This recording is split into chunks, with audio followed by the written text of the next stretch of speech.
No, not at all. What should I do? It's what we expect to happen. But I want our people to be very calm. I want Biafra land to be calm, and peaceful. Calm and very, very peaceful. We are fighting to defend our people. Not to kill them. Yes. We are fighting to defend them. That's why I'm here. Yes. And we'll continue to do so until we get victory. Yes,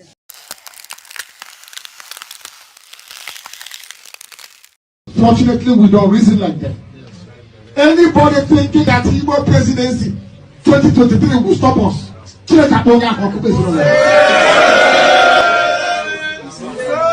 What we want is Biafra, and what we're going to get is Biafra.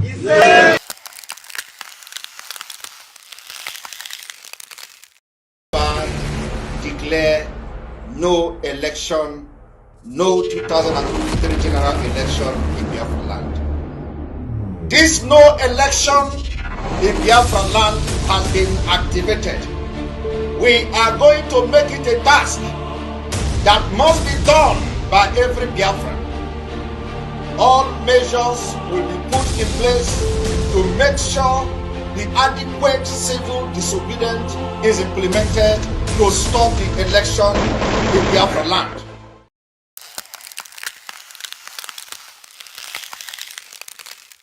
Instead, Biafra will not come in 2023. We will burn down Nigeria, and still Biafra will come. Do you understand me? When we say we will burn down Nigeria, some people will shout, "Oh, go and arrest him. Go and arrest him." These are fools. Complete fools. You think we are scared of saying we are going to burn down Nigeria? Who will burn down Nigeria? You think war is to come and cement your house? You think fighting war for your freedom is to come to your house and cement it, or to go to government houses and put a pillar so that it will not fall? You think fighting for freedom is not about burning down? We're going to burn down Nigeria, and after burning it down, Biafra will still come. So the choice is yours. It is not. I want you to make this video go viral. I am saying it today, the 6th of November 2022. If you do not give Biafra freedom, and if we do not get freedom in 2023, and if we do not fight for the freedom and get it, we are going to burn Nigeria down. And after burning it down, we are still going to get our Biafra. All of them is what we call win-win.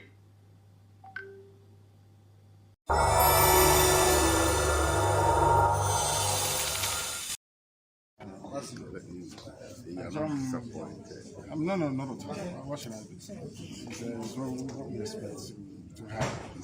But I want our people to be very calm. I want Biafra land to be calm, and peaceful. Calm and very, very peaceful. We are fighting to defend our people. Not to kill them. Yes. We are fighting to defend them. That's why I'm here. Yes. And we'll continue to do so until we get victory. Yes,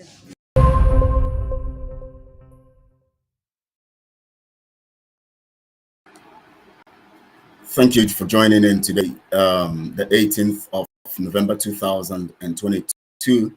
Today is Friday, last working week. This is the working day of the week. Thank you all for joining. This is Biafra Global Network, and we are on the program Why Africa. And of course, on this program today, we're going to be looking critically at the nations in the contraption Nigeria, because every of those nations are independent nation of their own, and of course they are also in Africa. So our concentration today will be in the nations and the people of the nations, whether the Oduduwa, the Biafra people, the Baggies, the Middle Belt, every nation around that is held in the contraption Nigeria. Thank you for joining in from here. My name is Kelechi Ambrose, and I want to welcome you. I say welcome to this special broadcast. Thank you so much, Evermat. You're the first person to send a message here today. Good evening, Mazi Kelechi. Thank you so much, Evermat. Thank you. Good to have you. Good evening to you also. I want to thank you also, Odinaka Chuku. Oh, yes. You are here today. Yes, Odinakachuku, we are here. And we are here. You are the second person, Odinakachuku, to actually send the message. Good evening, Mazi Kelechi. Thank you. I think you were correcting that. Formerly it was Mazi Kelechia. Thank you, my brother. Thank you, Evermat. Thank you, Odinakachuku. And thank you, Samuel. Samuel is here. Good day, sir. Thank you so much, Samuel. And thank you, Luis Peters. Good day to you too, also, Samuel. Good day to you. Also, good afternoon to you, Kelechi. Thank you so much, Luis Peters. I want to thank you all, every one of you who has joined us. And those who are joining, please, as you join, please, I would like you to like this video. And as you like it, because it is important, we want to dominate the media space. We want to actually use our broadcasts, our messages, and all of that to dominate the media space. The only way we can ever win people over and to get people to begin to think aright and begin to help people to begin to retrace their steps is when we begin to do the things that will influence the people. It is not by fighting them. It is not by quarreling. It is not by any other means. Jude, Dino, thank you so much. Are you Dino Melaya's relation? Good afternoon. I'm just joking. Thank you, Dino, for joining. Please, the only way we can actually influence people and get people to be part of what we're doing is to actually send the messages and keep making them understand what we're out for. And thank you, Obris Dishes, Shabbat Shalom, Kelechi, and my fellow think tank group. Thank you for joining Obris Dishes. Of course, Shabbat to you also, and Shalom to you. I want to thank you for joining. Of course, I know you are not Dino Milas. I'm just joking. I'm just joking there. And thank you for joining, everyone. Please, and I want to give us this information before we actually begin fully and going to, because we're going to be looking at Ejiofor today. Of course, we know that this week is dedicated to actually thrashing his anomalies and thrashing the shit, the watery shit he has. They say when somebody don't shit inside church, when person shit inside church, you know what it means. But this one now, not be a normal shit, now water shit. Before that kind of shit, fit hide them. Even if the other one, the smell no go allow it, but this one's people must see them because there's no way you can pack it quickly. Anyway, so that's it. And then, of course, I want you to understand something. The only way we can actually change the narrative and the things they say, hey, it's true now. Say get some kind of shit where you go shit like this, fit hide them. If not that strong shit now, you go don't take paper, carry them, hide them. But this one now water, fit how you want pack them now. That's what Barrister Ejiofor has done. Before you go look for sand and everything to pour on it, people will say, what made this sand today here? So he has actually messed up big time. And it is so unfortunate, but we're not surprised anyway. You see, one thing you should understand about sabotage is this. Sabotage is the strength of the enemy. Because saboteurs are actually their instrument to actually penetrate you. So if you want to find any enemy out there doing well against any people, he has strong allies within or inside of the camp, and who also are connected to the people there that are their target or is their target.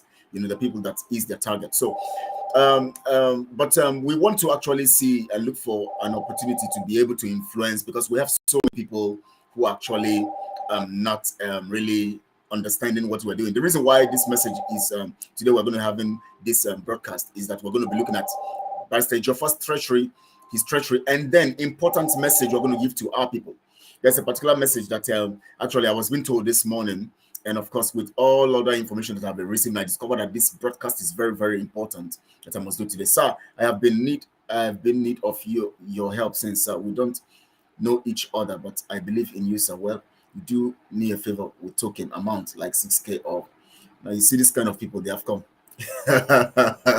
Oh my God, I thought it was a message that would actually benefit us. You see, when we're talking about something important, some people are thinking of criminality. You can imagine the kind of message. Well, that's by the way. Eze, well done. Kelechi, thank you so much. Eze, thank you so much, Eze.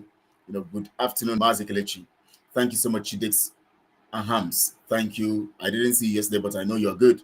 Good to have you here, and I know you always would watch. What we're doing. Now, the reason why you have to like the video and share this video is because, and also subscribe, is because the only way we can get ourselves to take over the media space and be able to actually control the media is to have influence over the media. And that is the strength of any people. When you have your voice is loud, you have the ability to control some certain things. You know, that is why you see that before people embark on evil, people like Hitler, and before he was able to get the get the Germans to actually begin to kill the Jews without looking back, he was able to do that by influencing the Germans with his words. He started selling hate into them. He started selling bitterness into them. He started bringing up issues about the Jews, you know, into their mind, making them, you know, getting their minds refreshed of some, maybe some mistakes or some actions, maybe some actions that have happened with the Jews and all of that, that has actually affected the whole thing. Okay, thank you so much, Obris Dishes. Thank you. Please, everyone, share. It's very important.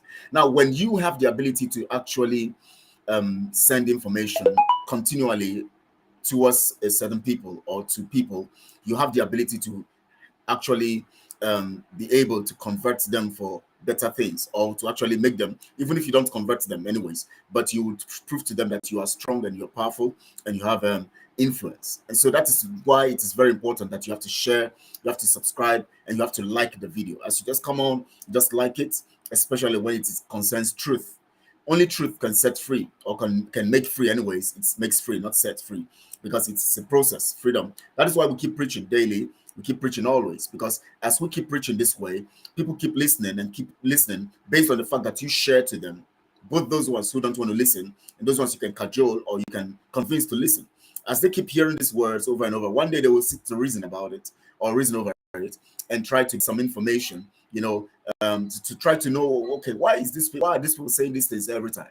So that's the only way we can be able to penetrate the media, and that's why it's important that you actually share this. Please, as Obris Dishes have said, share, please. It's very, very important, it's very crucial, and it's very mandatory based on the fact that we're all in this together. And the only way we can overcome Nigeria is to take dominance of the media space. Remember, they have their e-frogs, those that have paid monies, those that have given lots of resources to actually project their plans, their evils, and do the things that they need to do, you know, regarding that. So, but of course, we all understand all of those details. And what we try to do is that we want to dominate it. The same way Britain, you know, was able to use BBC to dominate the media space all over the nations of the world against Biafra in the 1966, from 66, in fact, from the 60s to the time of the end of the, you know, the Biafra and the genocide against Biafra, you know, they used BBC actually effectively. And then, you know, no social media stuff and all of that. So people were actually going to get all information. And then the hate for Biafra was so strong. And the world also saw it as justified to attack Biafra. But today, we have a means of passing messages. That is why we shouldn't take it for granted. See yourself as an ambassador of truth. And when you see yourself as an ambassador of truth, you always take every product of truth or every voice of truth, you project it out there so that people can be part of it. Because the only way we can send truth is to speak the truth. And when we speak the truth, we have to disseminate the truth. So when we speak the truth, we give it to you and you disseminate. You send the information, you know, to the people, and send it all over the nations of the world where you are in your communities, in the village. You send to the village people, you download the video, you send it to the village people, tell them to listen to the truth so that they can get understanding of what we're doing. Now, today we're going to be looking at Barrister Ejiofor's treachery, and at the same time, I'm going to be giving very, very important message just about some certain things. Now, first, I'm going to begin with this the concept of this very, very important message, and then introduce into Barrister Ejiofor's treachery, and at the same time, we look at and some other facts. So before we do that, now we're going to go, because this is a Why Africa program, and we're going to go straight into the facts of some kind of brief information about Africa, the situation of Africa, and then we can continue from there. Just hold on, please.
Welcome back, everyone. I want to thank you for joining. I want to appreciate every one of you. First of all, before I begin my analysis, I want to thank Mazi Nambikano, wherever he is, for giving us this opportunity to actually be enlightened and at the same time begin to look critically at our lives and to look at what we are, the situations we have found ourselves, and the circumstances surrounding us as a people, and the need to actually get ourselves free from the bondage we have found ourselves. Also, I want to thank the Yoruba Nation, Professor Kintoye Banji, who actually keyed into this vision of Mazi Nambikano and accepted him as a son, and at the same time was able to see Mazi Nambikano as a model and as a role model, actually, to actually emulate and all of that, and of course being able to actually accept the fact of freedom, like unlike other Yoruba, or Oduduwa elders. He was able to grab it and grasp it, and of course take it and run with it.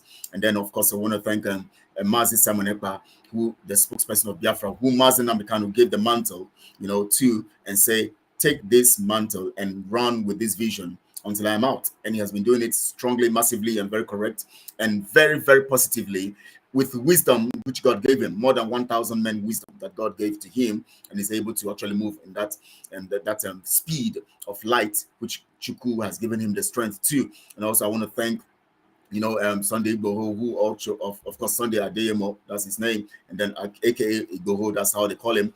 And of course, I want to thank him for actually committing himself to make sure that he brings another dimension to this concept, in the Yoruba nation, the concept of freedom. Because of course they have been actually looking at documenting UN and all of this, but Igboho brought another dimension to it, just like Mazi Nambikano and Mazi Simon Ekpa also introduced another dimension of taking it by force.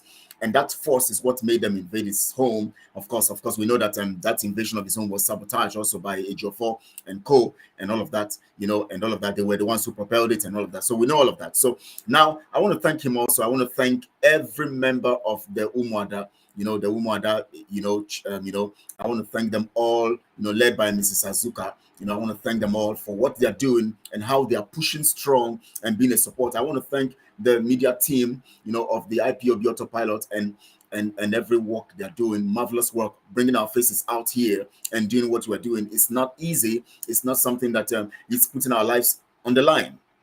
We put our faces out there, not caring what becomes, of anything of us and all of that. We are dedicating and sacrificing this. I want to thank you all, my comrades. I want to thank every committee member of all the committees, talking about the constitutional preparation committee, the advisory committee, the recruitment committee, the every committee, the developmental programs and all of that committee, and all the committees in Biafra, in the plan to achieve Biafra, of course the joint committee for the Biafra and Oduduwa nation also, for those nations and for the nations, of course, those committees, every of these committees. I want to thank you for giving your time, your strength.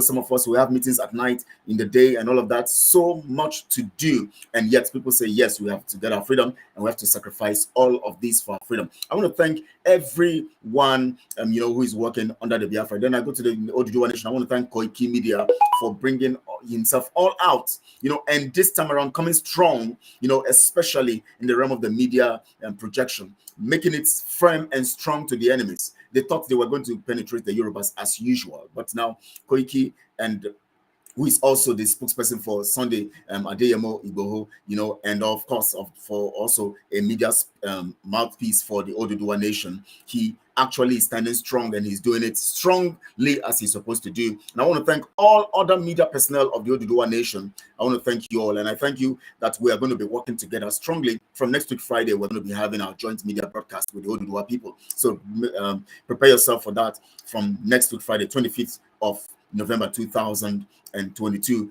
by 1 p.m. Biafra time. So we're going to begin that in earnest. We're going to do that strongly. I want to thank you all for watching. Those of you who are, contributing your money to ESN, doing what you have to do, and releasing your resources, sacrificing in any ways. I want to appreciate you all. I want to thank the ESN, the Alliance, BNG, BNL, and other people and other alliances, other alliance, those people have joined forces with us for this alliance. I want to thank you because we know that Chukwu is using you mightily for this work. I want to appreciate you all. I also want to appreciate the international partners, those who have decided to work with us and are waiting for our action, and then they can come on board and then, register their footprint, and all of that. We are grateful. We thank you all. I want to thank you all for watching. For those of you who are joining, spending your data on this broadcast, getting the truth, and at the same time sharing, liking the video, sharing to other platforms so that people can actually have the truth. Wakego, thank you so much. Good afternoon, Mazi, Kelechi, and Autopilot IPM. Thank you so much, Wakego, Chukwu. Nwachuku, thank you for joining. I want to thank you all out there, those of you who have sent messages, who have not sent messages, but you're watching here. I want to thank you. Now, first, let me start this way. I received a call this morning. I had a call this morning, and the call was critically talking about, the person was telling me that whenever they post the message about the broadcast and about Mazi Simonekpa and all of that, the family members would always reject. They say, what is all this, what is all that, blah blah blah blah. And I began to, so many things started coming into my mind. You see, the problem we have is that we don't want to blame our people, because when people have been subjected to a pattern of reasoning based on slavery and based on circumstances, they have been subjected to a pattern. Onyinye Flaxi, good afternoon, Mazi Kelechi. Thank you, Onyinye, for joining. Thank you so much. When people have been patterned in their mindset based on a kind of ideology, it has a way of affecting them. Now, our people have been programmed in a way, Lola the Lady, Mazi Kelechi, God bless you and give you more wisdom. Say, thank you, Lola the Lady. Good to have you. I'm back. Good to have you back. Thank you so much for joining. Now, the problem with our people is that our people have been reduced to a pattern of reasoning based on the fact that there have been a system, a structural system, politically, socially, and of course, economically, because the concept of enslaving people is based, 1, social, 2, economic, 3, political. 1, power, 2, power, 3, power. That's 3 P's. That's economic power, political power, social power. Now, I gave you analysis of Usman Danfodio, on Tuesday when we were looking at evidence history, and I told you that the first tool he actually used in trying to cajole and take over the Hausa nation, Goberu and other Hausa kingdom, was the tool of social revolution. You saw it there. I showed you and I explained all of these details to you. Now, one pattern, one way that these people do. Now, if you talk about social revolution, then you must admit to the fact that religion is part of social revolution. You know why? Because religion is a tool. Religion works under the auspices of social approach or social, executing things socially and social interaction, social revolution, and all of that. When you want to talk about religion, then you must understand that religion is in different categories. We have, of course, man-made religion. That man-made religion is designed by each people having a kind of political power, trying to create a pattern to control people, or a kind of people who have designed a pattern to control people. So either politically or otherwise. Now, you see, when it comes to the zoo, there is this problem that we've had from the time the British came into the system. They began with a concept of socializing using religion, and the religion that they actually used is actually padded using their culture. For instance, they decided to actually make you think that everything you do is not of standard. And for you to become standardized, you have to, Chinedu, thank you, Chinedu, and Chinedu, Wanyemeka, thank you. Nnaemeka, okay, Nnaemeka, thank you, Chinedu. Hello, my lovely brother. God bless you, sir. Thank you so much, Chinedu. God bless you too. I want to thank you, Mrs. Adesayan. Thank you. Good afternoon, Brother Kelechi Ambrose. Thank you so much, man. Thank you for joining. Thank you so much. Now, the problem we have here is that we have so many of our people that are not informed. Our people, one kid says, Mazi, I'm so heartbroken from MSC last night exposition. Enemy within is the worst. Yes, enemies within are the worst set of people. Now, I told you when I started this program that if you want to see how strong your enemies are, discover who is behind them. discover the enemy behind them. That enemy behind them is the strength they have. Good afternoon, Brother Kelechi. We will abakilikaize or abakilikate everyone to righteousness. Okay, just like Mazi Zaman will say, abakaliki. Thank you so much. They use religion for indoctrination and manipulation. Yes, that is it. Using religion. John Madoff, thank you for that. Abakalikealizing. How do we put it now? How do we Englishize it? So now that I discovered from the conversation I had with someone this morning that we need to begin to educate our people, and that is what I've come to do today, because that is the most important information I have to give as we go into the issue of Barrister Ejiofor. But before I go into educating our people, let me first talk about Barrister Ejiofor. Now, I want you to understand that the reason why Barrister Ejiofor is successful in this regard is because he's strategically positioned. You must understand that. Come to that fact. Now, the only way you can actually have someone influence people is to put them in a strategic situation. First, you put them at a corner where they are restricted and they are held. Yes, you're all from Abakaliki. Yes, so we're all from Abakaliki. Thank you, Mr. Dazan. Now, they put you in a corner and then position someone strategically whom you look towards as someone who represents your interest. Now, why did I say so? When it comes to legal issues, you always believe that law will help you when you are in trouble, especially when you think that you are being deprived, when you think that you are being abused, when you think that you are not getting what you're supposed to get. The first thing that comes into your mind is that you want justice. When you think that you have been deprived, something goes wrong somewhere, somebody is trying to cheat you and all of that, the first thing you think about is justice. So what they want to do is this, just like what the caliphate has done. They first create a problem that will make you feel unjust, that will make you feel like you have been, denied justice, that will make you feel like you have been cheated, that will make you feel like you are in trouble, and then you begin to look for solution. And of course, if you want to look for solution, you want to first look for justice. You think that justice will always give you the opportunity for solution. So what they did is this: they create a situation in the contraption, just like what Britain did, create a situation in Africa, make the people poor, then put people over them who will keep keeping them poor, and at the same time taxing them.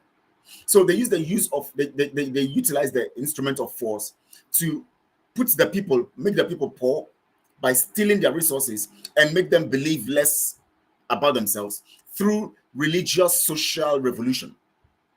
That is the concept that Usman Danfodio used also. I don't want to talk about Usman Danfodio today, but I'm making reference to it so that you can understand the position of Ejiofor here. Now, as soon as you become deprived or depraved or whatever situation you find yourself in, the first thing you're looking for is justice. And then when you want to look for justice, you look for those who have the power to actually execute justice. The next person you're looking for is the person who comes to say, I'm a lawyer, or I am this, or I am that. I represent the state, I represent the law, I represent justice, and I want to seek for justice for you. Suddenly, when you find such kind of person, you release everything in your heart to them. You give them everything that is inside of you. You want to explain everything. You want to trust them. So the caliphate knew this, and so what they needed to do was this. First, they want to destabilize Mazi Nnamdi Kanu by killing the people who are the strong men who would have taken action when he's kidnapped. They now went first to begin to kill them. Ikonso was killed. Barrister Ejiofor and co, designed the killing of this other guy whom he called his PA.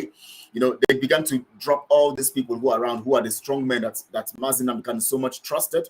They wanted to disarm him mentally. They wanted to disarm him security-wise and all of that. So they decided to take these people on, and at the same time, they were doing everything spontaneously so that they would not leave space or any room for him to recover. So as soon as they were killing Ikonso, they were killing other people around him. They quickly were also going after him. And they now did what they now did was this: they used somebody who actually the people will not suspect, a legal representative. Mazi Nnamdi Kanu so much trust in Ejiofor that he kept, in spite of Ejiofor's odds, he decided to keep Ejiofor regularly with him. Just enemy from within, a double-faced, treacherous criminal. Yes, so Wakego, that's who he is. That's who he is. That's who he is. Am I the only person who finds it difficult to understand one word that Ejiofor says? I once advised him to go for speech therapy. I am not kidding. No, you are correct. You are very correct.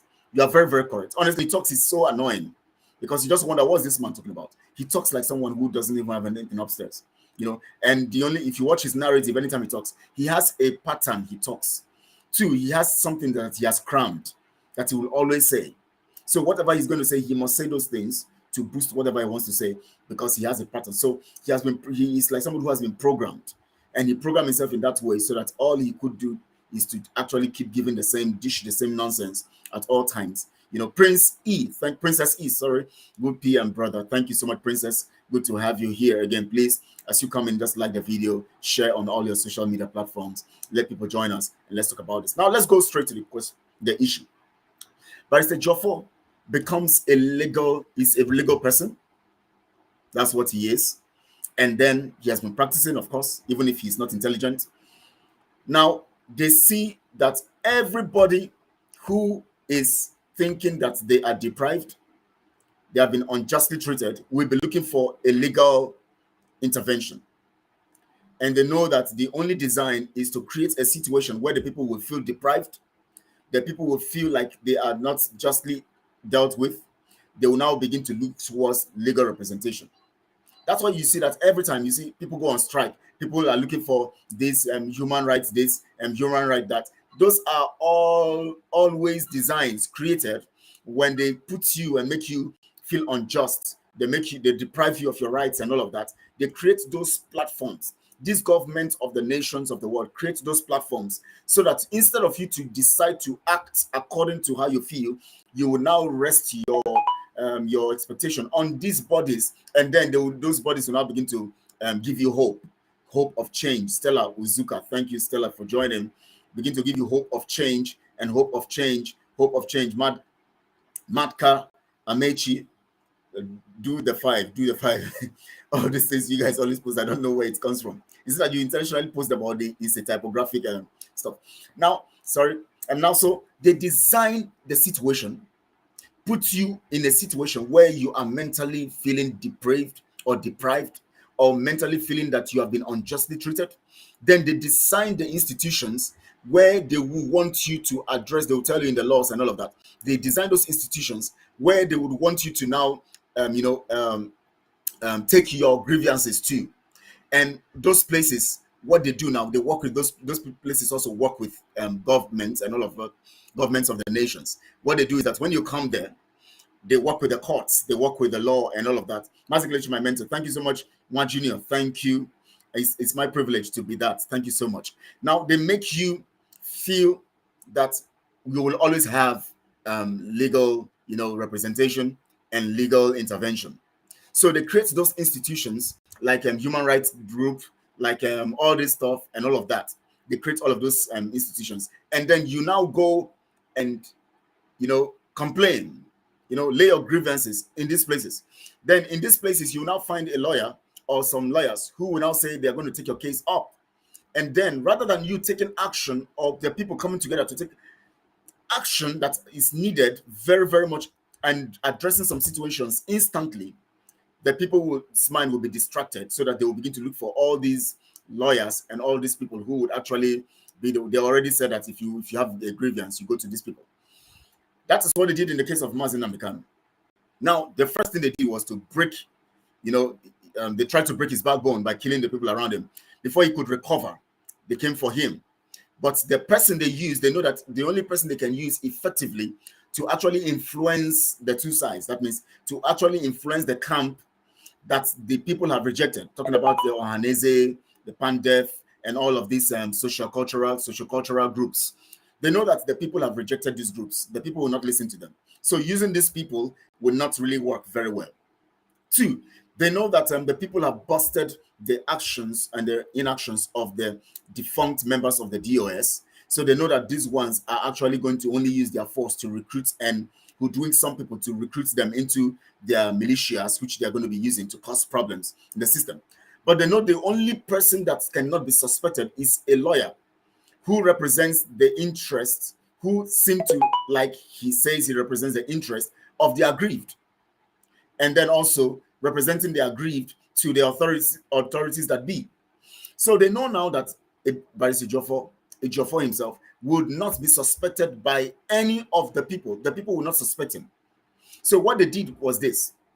They now create situations in which Ejiofor will become like a hero. Every one of us will be saying, wow, he has sacrificed. Wow, he has gone through this. Wow, this has happened. Wow, they set the situation as much as they are targeting some people that they want to kill, who are commanders and all of that, using Ejiofor as what happened in his house. They still set that scenario to make it look like he's a hero. He survived death in spite of the fact that he's fighting for justice in the sense that he's defending Mazi Nnamdi Kanu, who is actually an epitome of justice for Africa. Now, they made it look like because Ejiofor is representing Mazi Nnamdi Kanu, who represents justice and who represents human freedom, they make it look that way so that you will now think that Barrister Ejiofor is now a hero when they came to attack him and they say he survived. So every one of you now, will, because of that, they hijack you emotionally. You now begin to say, wow, Ejiofor is, emotionally, you get attached to Ejiofor. Then at that point, Ejiofor is already a tool in their hands. Remember, he was programmed to be there because they know that anytime you are aggrieved, you want to go to the law because you will not want to take things into your hands because you might be afraid of what will happen. So it will be better that you go to the law, because if you take things in your hands, people will say, why didn't you go to the law? At least you have the courts, you have a lawyer. Why didn't you complain to a lawyer? So they know you would always go to a lawyer. So what they did was this. They designed the concept that way. Now, they now made the situation using that man that you will not suspect, Ejiofor, to create those killings and to do those evils. And as soon as those evils were done, Florence Hodge, God bless you, Mazi. Thank you, Florence Hodge. Thank you for joining. Now, as soon as Ejiofor is being used to do all those stuff, all you will be seeing is that Ejiofor survived assassination. Ejiofor is a hero. In spite of this, he's still standing strong. In spite of this, he's still standing tall. In spite of this, he believes in freedom. He's still defending Mazi Nnamdi Kanu. He refused to quit. Oh, Ejiofor is this. Wow, Ejiofor is that. They now use that to steal your emotional side. And then Ejiofor now uses that opportunity to begin to socialize with you. As Ejiofor socializes with you, you begin to get comfortable with him. Wow, I believe this man is so good. This man is so great. This man is so wonderful. We believe that through him, he's standing for justice. Through him, we're going to get justice. You begin to have, that is the same social revolution that Usman Danfodio used against the Hausas. He got into them. He started telling them things about freedom. He started talking to them about how wicked those people are, their leaders are, the Hausa leaders are. He started telling them so many things, corrupting their minds, teaching them, telling them that Allah have come to deliver them, that this will happen, that you see, we have to change things. We have to begin to understand the things, that the ways of God. He started telling them all of these to brainwash them so that they will key to him emotionally, which is, of course, the result of social revolution. Meanwhile, no one is after him. That is Stella Uzuka. Of course, no one is after him. Now, according to what Mazi Samanepa asked, the question he asked, in that legal team, we have lots of people. Lots of people. We have Ejiofor and co. Ejiofor has been doing his job strongly. Ejiofor has been doing his job strongly. How come? Sorry, please. How come Ejiofor has not been, they have not invaded his house to kill him? How come the other lawyers around there have not invaded the house to kill them? Why is it only Ejiofor that they invaded his house to kill him? Why is it only Ejiofor that they invaded his house to kill him? Yeah, ask yourself that question. Anyways, you know the answer. Now let's go on with the narrative. Now, they use this scenario to actually achieve two things. One, to make it look like Ejiofor cannot be suspected. Ejiofor is a target. We want to kill him. The same Ejiofor is in Abuja, going to do SS custody. In fact, he's going to, the people he accused of trying to kill him, he goes to their office where their territory. He goes to their territory without fear. He still leaves their territory, enter into his car, drive to his office in Abuja, whether it's in Gwarimpa or Wuse or wherever his office is. He still drives and nobody trails him to shoot him or anything. But they could invade him in his village. What does that tell you, my people? Ejiofor went to court without MNK's case file. Ejiofor said he's surprised that the court released Muslim. Yes, one can go. That's true, one can go. Thank you for reminding me that. Now, aside let's just say, okay, leave the issue of the case file and all of that. Let's say the government tried to hide all the stuff from him. Let's just agree to that. Now, how come he's able to confidently go to the terrain of the DSS, that place where that is the main den of the DSS, not just sending 5 or 10 people to come and kill him, but where you see all the officials, the militias, I call them militias of the DSS. They are all there, and Ejiofor could enter confidently, sit down, attend the meeting, walk out without no security, go into his car, drive away, go there every Monday and Thursday, as he claims, goes there every Monday and Thursday, and still come to shout Umu Chineke. And after shouting Umu Chineke, DSS will say, God bless you. How come that could happen? You know why? Ejiofor represents the camp of the enemies. But let me tell you how strategic it is. Because Ejiofor is a legal person, the only way you can hide crime is to put it under the bosom or in the bosom of a legal person. The last person you want to suspect is somebody who is representing you as a legal person. The last person you want to suspect, especially because they will tell you all, they will give you all the shenanigans of the law. They will quote things to you, and then they will make everybody who is around you believe that, see, you are going to get justice. That's how they are trained. So with that skill that they have been trained with, the enemies see it as a weapon. So what they did was this. Ejiofor becomes the cover to killing, what's his name now? I forgot his name. Can somebody remind me? But the one he called his PA, Biggie. And his real name, the name his name that he uses, he's a commander anyways. The name he uses in his commanding. He now covers it. They have invaded my house. Imagine such kind of person who is a PA. Somebody else is with you in that bulletproof room, but your PA is not with you. Who is supposed to be with you in the bulletproof room? It's not your PA. If you call him your PA, he is your personal assistant. The person who was with you is not even linked to your office. He's not even linked to your, security and all of that. But he's just somebody who is, you just know in the system, But your PA, who is supposed to be close to you and at least around you, you kept him away. Even when you heard all the noise, even when they heard all the noise of the DSS and all the people who came to kill, they heard it. They didn't call him, or they didn't call him to say, please, rush, come into where we are now. Maybe let's just assume that he was out. He went out. As soon as the attack began, when Ejiofor started seeing them in this CCTV camera and began to see everything, and they began to see all of these attacks coming in, and as they were trying to jump through the gates and do what they have to them, the DSS were trying to do what they were doing. They didn't call him quickly. Biggie, come quickly, come and hide here. Everybody here, come and hide here. They didn't do that. But rather, you know what he did? He locked himself up with that guy, the two of them that have planned that together, they have planned this mission.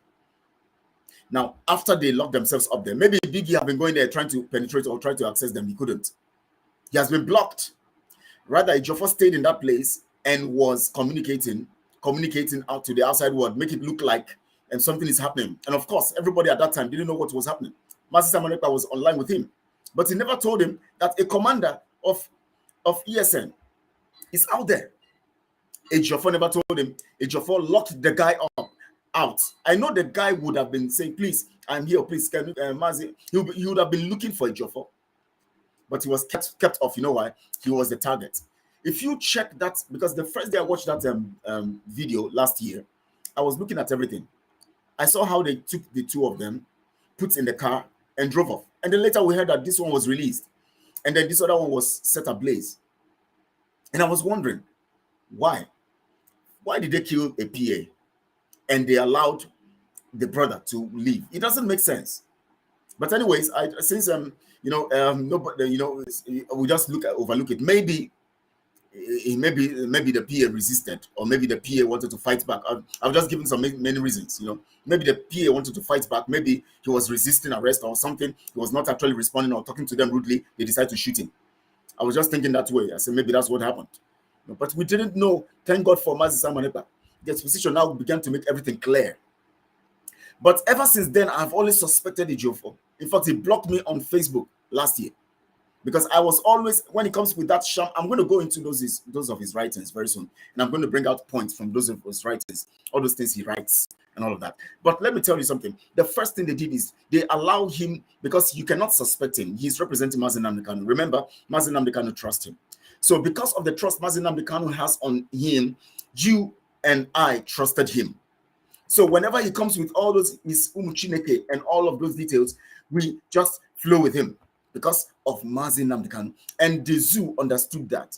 They know that we trust Mazi Nnamdi Kanu. And so to use Ejiofor that Mazi Nnamdi Kanu trusts, we can never suspect. So they now designed and positioned him. Because they know that you will never believe, they know that you will never believe Ohanese and all those sociocultural groups. They know you'll never believe any of them. They know you'll never believe the governors. They know you never believe any. They know you don't even believe the defunct members of the DOS. They know you don't even have time for those people. But they know that you believe so much in Vice Ejiofor. And so the best bet, because he's a legal representative of Mazi Nnamdi Kanu, and because of his position as a legal person, they now made him to begin to utilize that platform as a means of penetrating you. But the only way he could penetrate you, which they also would have advised him, is to get to walk into your mind to do what he wants, which they have told him to let you do. He makes you to do that. Now, how does he do that? He comes first, like I told you yesterday, as I was talking yesterday. If you look at his write-up is divided into about 3 or 4 segments. The first segment is to hail the people. And then when he hails the people, he now gives you an insight of Mazi Nnamdi Kanu, how good Mazi Nnamdi Kanu is looking. He first makes you feel comfortable with his write-up. Then he tells you how Mazi Nnamdi Kanu is so much comfortable.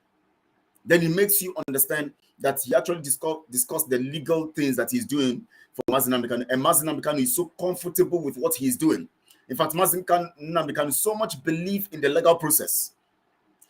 Mazi Nnamdi Kanu that we know, he's making us believe that Mazi Nnamdi Kanu believes in the legal procedure that he is actually embarking on. So he makes us believe in that, if you read in between the lines, he makes us believe that Mazi Nnamdi Kanu is confident about the legal process. He doesn't want anything that has to do with force anymore, according to the dragon flag. But we know that is contrary, because Mazi Nnamdi Kanu even said, if you don't see me, destroy the zoo. That means Mazi Nnamdi Kanu means that what we are in now, we are not bringing down the dragon flag. He has said it several times. And he has said we are going to march. So somebody who have been saying we are going to march, the dragon flag will never come down until we get our freedom. We are going to raise our flags very soon. We are going to march. We are going to take off. We are going to make sure we take away the Fulanis from our land. We are going to make sure that the governors and all of that will pay for their atrocities. Somebody that believes in all of that, who have said that the contraption, their courts cannot be trusted, who have said that they don't want peace. We are going to give them the trouble they have brought. They are going to know that we are mad. Our madness is more than their own. Somebody who have said all of that suddenly now begins to tell you that he now believes in the courts, that you should be calm, and calm in the sense of being calm means that you should not fight back. You should just allow the enemies come to cut your neck and just keep believing in the courts and keep believing in the defunct members of the DOS, even if they are going contrary to what he has been saying all this while. He now begins to give us an impression that Mazi Nnamdi Kanu has changed and has accepted political solution. And yet the same political solution that they said that he's giving us an impression, that Ejiofor is giving us an impression based on the actions and his words that Mazi Nnamdi Kanu have accepted. Because if Mazi Nnamdi Kanu is now believing in the courts, it simply means that he's now believing in his political solution also. Because the political solution here is this, that the court is going to do justice, and then after the court does justice, the people will still sit under the political undertone of trying to discuss with him and negotiate with him, and to make sure that when he comes out, the same narrative that he believes in will continue. That means if you want to fight for your freedom, you still go through the process of the courts. That means if you want to fight through for your freedom, you dissolve ESM. That means if you want to fight for your freedom, you don't need to ask for a referendum. You just go through the process of the court. Let the court handle it. That means if you want to talk about your freedom, you go through the legislature. Let them adopt it in the House and let it go through normal process. Those are the details of the political solution. And now that they are, Ejiofor is making us understand that Mazi Nnamdi Kanu have accepted the court as the court of the oppressor, as the court that is competent enough to grant him justice, even after he has been extraordinarily renditioned and beaten, tortured for 8 days. He is telling us that Mazi Nnamdi Kanu has changed, and then he's now embracing the solution of the enemies. So, but now he's giving us that impression, yet Mazi Nnamdi Kanu is not released. If Mazi Nnamdi Kanu have accepted political solution and is believing in the courts, why then is he not being released? So why would Mazi Nnamdi Kanu believe in what is not working for him?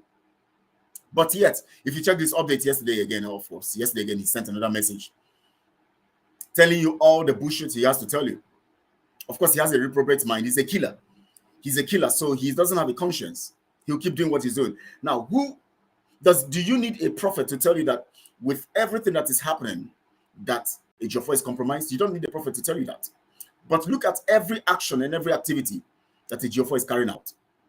I don't need to go into all those details. I'm just giving you the psychological analysis of this thing. I'm not going into the details because Mazi Samanepa have been giving us the exposition of the details of the things he's doing. You know, the incident that happened in his house, that he called attack on his life and all of that, and all of those details, all those information are in the hands of Mazi Samanepa. But now I'm giving you analysis based on constructive reasoning and psychological analysis of this matter. The zoo saw that, or have seen that Ejiofor is going to be the last person you will suspect, because one, Mazi Nnamdi Kanu trust Ejiofor. So trusting Ejiofor gives Ejiofor a platform to actually carry out his devious, diabolic, and evil schemes without leaving a trace. So what they did was this: use him, give him what he wants, the opportunities and all of that, the platform. He could walk into the DSS office and he will tell you that I've defeated them. The money they said they have awarded to him is actually part of the pay for the business he has done for them. That is what that money represents. Or else let him come and tell us what it represents. Let him come and deny the things that Mazi Samanepa have been saying. Let him come and deny them. Let him come and deny them.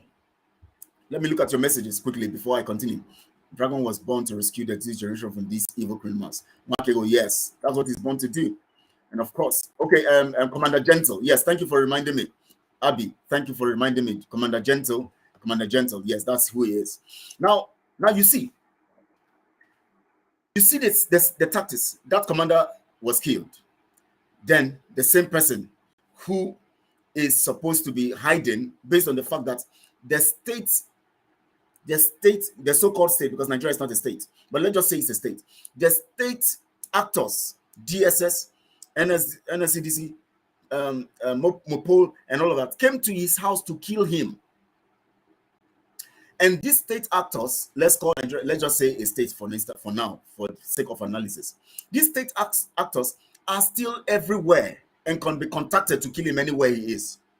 But yet, after that, he left the village, went back to Abuja, always went to his office to grant interviews and all of that.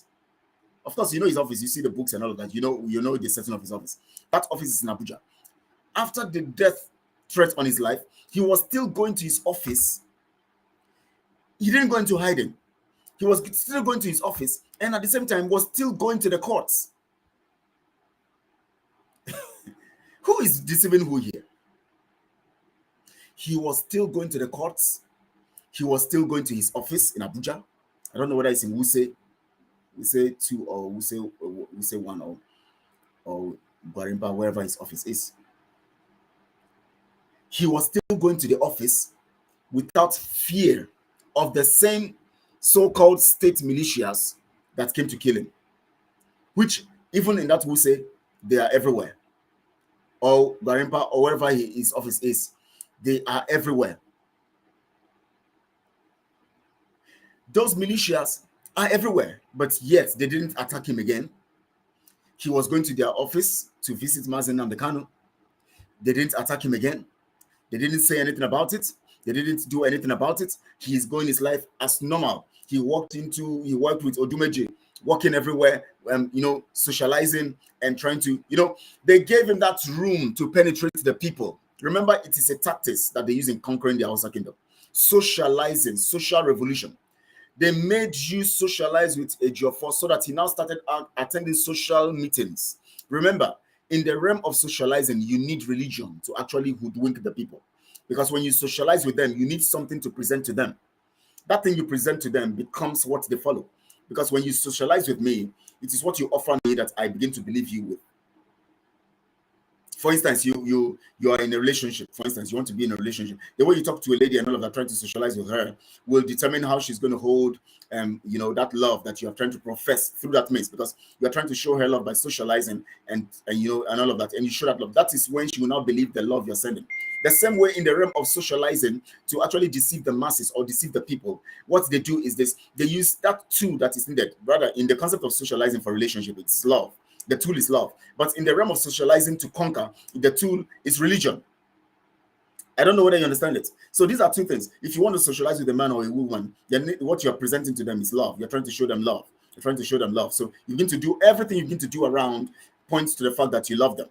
When it comes to conquering people, what you do is, as you socialize with them, as much as they are saying that you are loving them, or you are pretending to love them, or you are committed to their interests, based on you're trying to socialize with them, the information you're trying to give them, or the thing that you're trying to utilize to actually get them, woo them to you, is the instrument of religion. So how does this concern Ejiofor? When he began his socializing, he was also penetrating the so-called religious houses. He went to Odumeje. He went to his place. You saw the way he did all of those tongues. The people were wooed. Wow, wow, wow. And Odumeje was talking. The two of them were bragging on the way they were walking. They were walking, confidently, walking, even with the mopos around them. The same people who came to kill him in his house. This time around, they were guarding them. They were walking, majestically and showcasing themselves. And then suddenly he goes to the so-called religious house. He now becomes a knight. Social revolution using the tool of religion. Now, because when he goes to become a knight, when he penetrates the religious houses and begin to talk tough, begin to talk about freedom, begin to talk about how Mazi Nnamdi Kanu will be free. Odumeje was talking about the power. This will happen. That will happen. This is because they know that religiously you can easily fall. You go fall, brekete. So they use that socializing tool inside of the instrument of religion. So when they got into the religious houses, he got to become a knight. You will hail him and greet him and salute him. Wow, this guy is now a knight. Oh, everybody was happy. He's now a knight. Everybody was happy. He's now a knight. Strategy. As soon as that happened, he conquered the people in the religious, from the religious angle, and conquered the people emotionally. That's socially now. So on this two platter, he was able now to begin to pass his message into the people. Still using that concept of social and religious approach. Check out the messages he sends. You will hear Umu Chineke. He socializes with you. But that Umu Chineke points you to God also. That means we are from one God. And then in the end, he will say, it shall end in praise. Chukwu Okike. He will bring up all those social, religious flavors into it. And then you too will fall. Oh, wow. Well done, barrister. You are doing great. We shall get the victory. He now begins to make you also believe in what he's trying to make you believe. The courts, which they know that courts they are talking about, or the courts they're talking about, is an offshoot of a constitution that is flawed. A constitution of the caliphate. How can your court talk about justice when your court is actually an instrument of a constitutional program designed by the caliphate. But yet, Ejiofor is giving you that social impression to make you think that you would receive justice and not go to take justice. So he wants you to think you will receive justice from your oppressor than you going to take justice by taking action. That is how he penetrated us. But this is dangerous because thank God he has been exposed, because this now becomes a pointer to saving our leader, Mazi Nnamdi Kanu, and saving those who have been deceived all these years. But it's good anyways, because we don't know why God allows some certain things happen. You know, as according to what the word of God says in Romans chapter 8, all things work together for the good, for good for them, to those who love the Lord and are called unto his purpose. So this concept of manipulation used by Ejiofor was successful to this point because he actually is a lawyer. So being a legal representative of Mazi Nnamdi Kanu, you couldn't suspect him. Please share this video. Like this video now as you're watching. Like it and then share on all your social media platforms so that people will begin to join and listen to this information that they need to listen and get this information. Very, very important. And please share and broadcast on all your social media platforms. Also, subscribe to this channel. Now, the zoo actually designed this. Remember, I told you that anything you see happening right now is a program that have been there before time. Every conquest you have seen, or you have heard in history have this element of approach to conquer. First, they first design the concept. They now begin with the social revolution, and then they begin the real jihad. They begin the real conquest program. But it will be, in that realm of that social approach, they will make you lose your guard. You will feel so relaxed. You will get to the point where you don't even suspect any attack, and suddenly the attack comes and overwhelms you. That is the strategy they used against Mazi Nnamdi Kanu, and the strategy used against every one of us. So Ejiofor became an effective tool in your hands. Now I want to come to the point of how these things affect our people. I told you the story of somebody telling me about their family people rejecting when they send a message like what I'm preaching right now to their family people. They will tell them, oh, please leave all this, what are they even saying? Now our people, I'll play this video. Let me play this video first. This video will open your eyes again. I played it yesterday, but let me play it again so that it will open your eyes to the fact of what we are saying here, so that you can see it paints the whole concept of what the zoo represents and what the zoo has been doing to our people. It will paint the whole concept. You'll see the whole concept in this video. You'll see the whole concept in this video.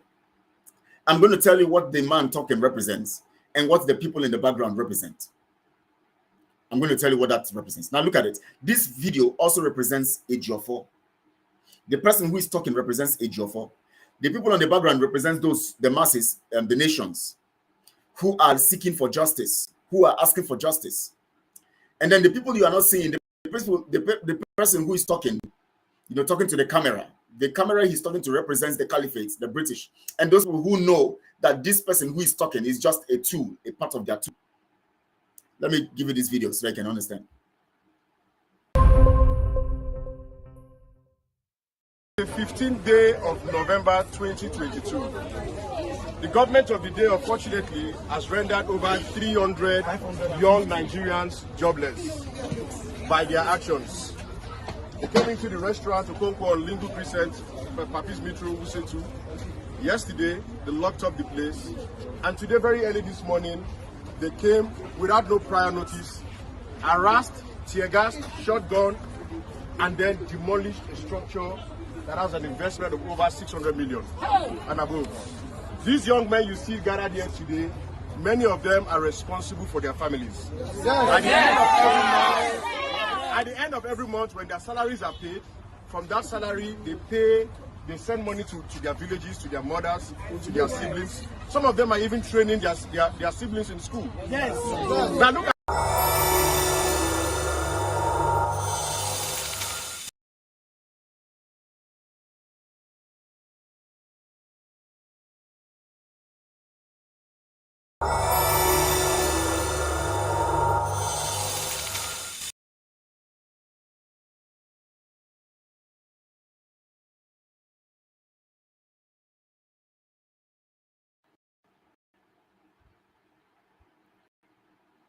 please sorry about that. That was network problem. This network situation. Now I'm going to play this video now for you to watch. Now I want you to understand what this video represents before I play it again. Now remember, I told you something. I said the people at the background behind this man who is talking now represents the nation in the contraption. The man who is talking represents people like Barrister Ejiofor who want to make you have an impression that you can always get justice. And then the camera, which the man is talking to, represents the enemies out there, the caliphate, the so-called politicians, and Britain, and all of that, which also know that the man who is talking to them is also their tool, actually the platform which he is talking from. They created the legal platform. They are in charge of the legal platform he's talking from. The point of talking about all these human rights organizations, all these civil society organizations, and all of these are functions of government, are outlets of government. So all of these agencies of government are also owned by these people based on the way they have designed the constitution and everything. They are controlled by these people because they position their own people there to represent them. So this man who is talking to the camera is talking to the people who employed him. But the people he's representing don't know that he doesn't even represent their interest. He actually represents his own interest based on the fact that as he does what he's doing, as he's doing what he's doing, he's making the people calm down, thinking they will find justice. He's making his money, and at the same time, he's helping the camera, the people watching who are the British, the caliphate, and all that, to succeed in what they're doing. Now, watch this video again. I'm going to play it again, and I'll explain it better.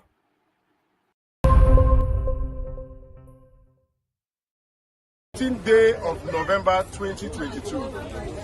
The government of the day, unfortunately, has rendered over 300 young Nigerians jobless by their actions. They came into the restaurant to Okonkwo Lingu Crescent, Papis Metro, Usetu. Yesterday, they locked up the place, and today, very early this morning, they came without no prior notice, harassed, tear gassed, shotgun, and then demolished a structure that has an investment of over 600 million and above. These young men you see gathered here today, many of them are responsible for their families. At the end of every month, when their salaries are paid, from that salary they send money to their villages, to their mothers, to their siblings. Some of them are even training their siblings in school. Yes. Now look at these young people today gathered. Unfortunately, when you see many ladies on the street standing, sleeping with men for money, it is the government. This is because of the decisions of the government. When you see young boys who go into Yahoo, it is because of the decisions of the government. And this APC-led government today came in. I'm going to say this in very strong terms.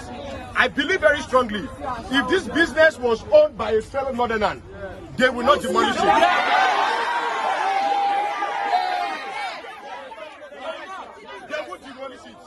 This is a clear example of the North versus the South. Yes. And you see, millions of naira has gone down the drain. My friend here, who is an aspirant, was beaten today and taken to the police station. His outfit was torn and he was harassed. Many young people, many persons are asthmatic. Tear gas.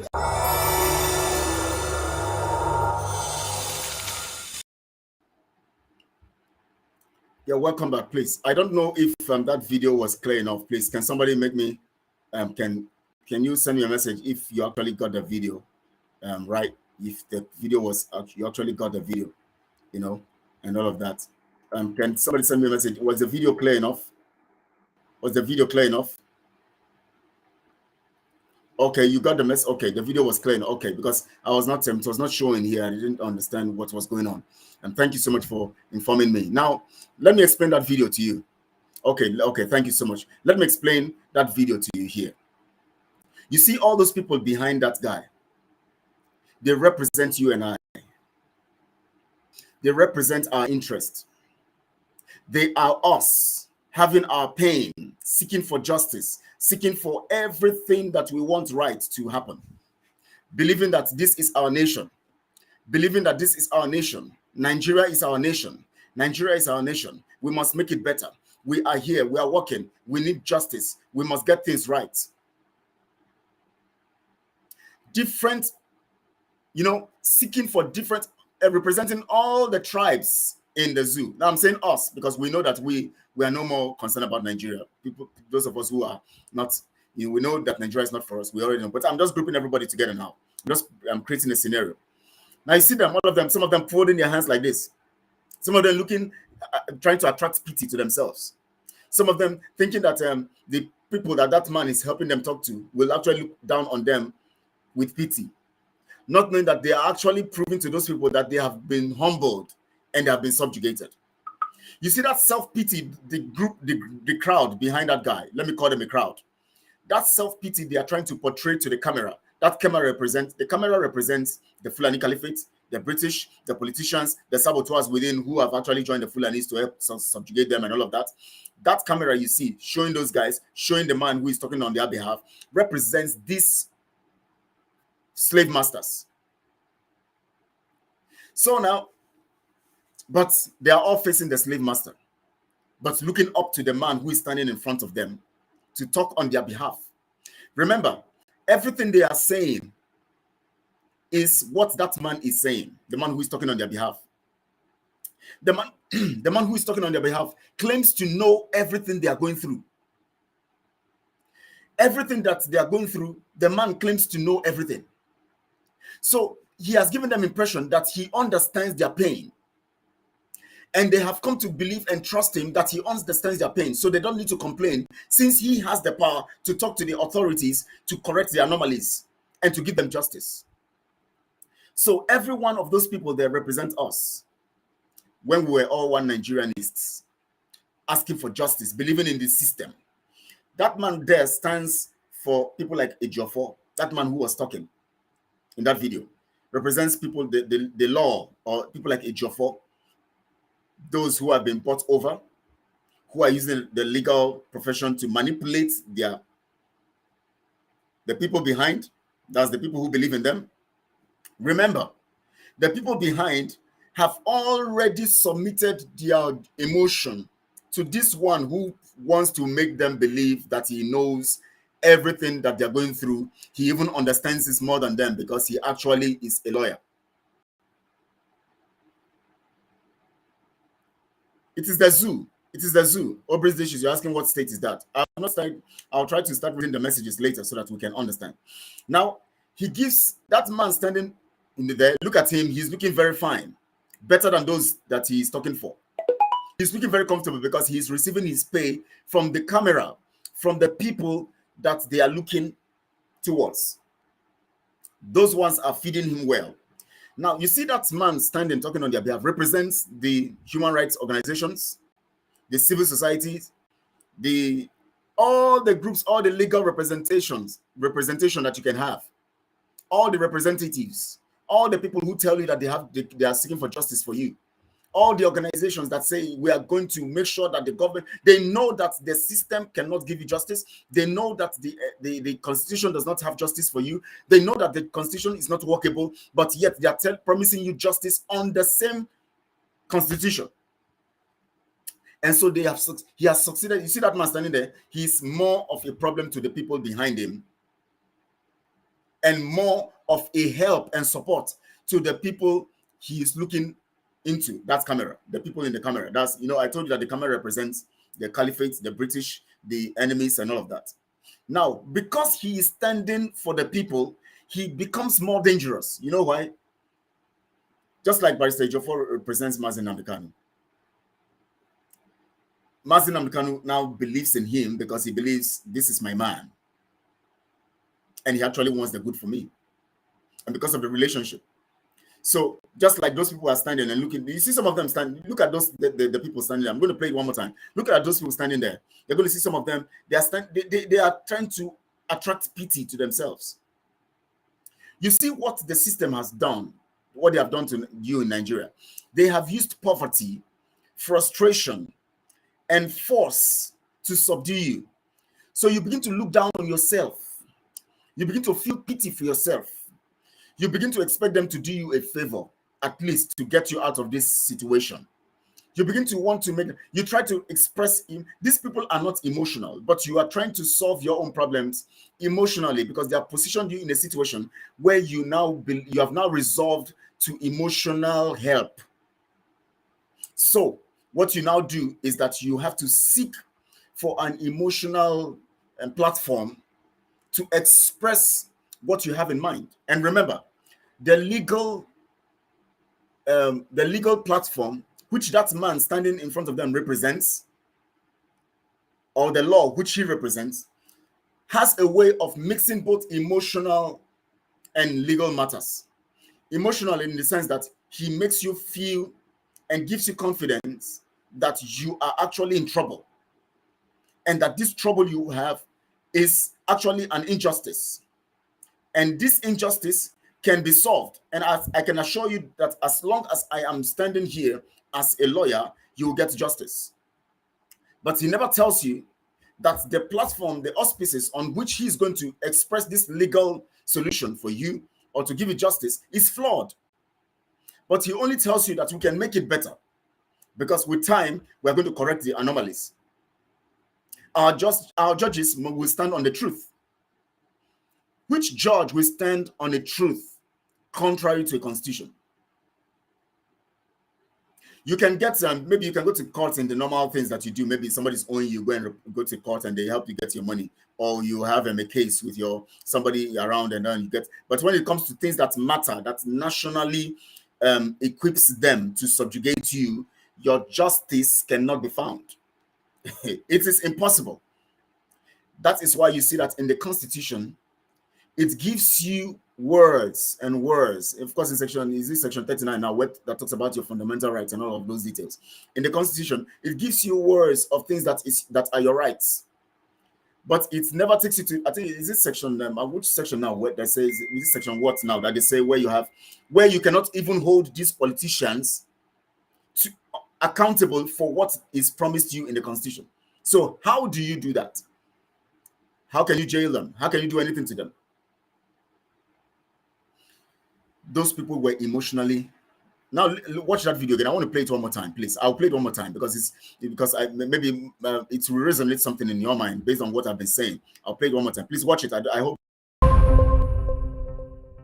15th day of November 2022.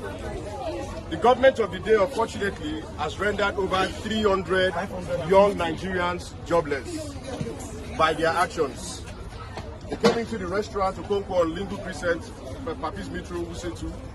Yesterday, they locked up the place.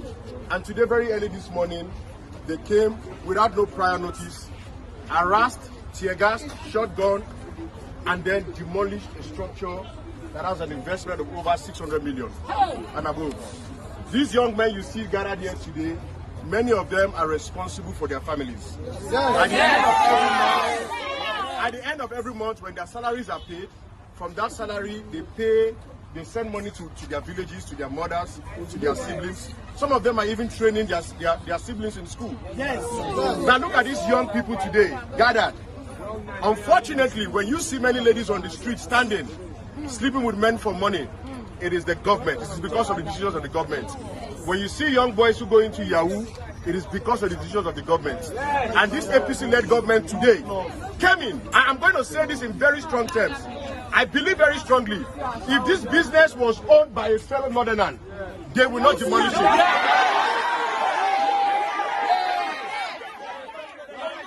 They would demolish it. This is a...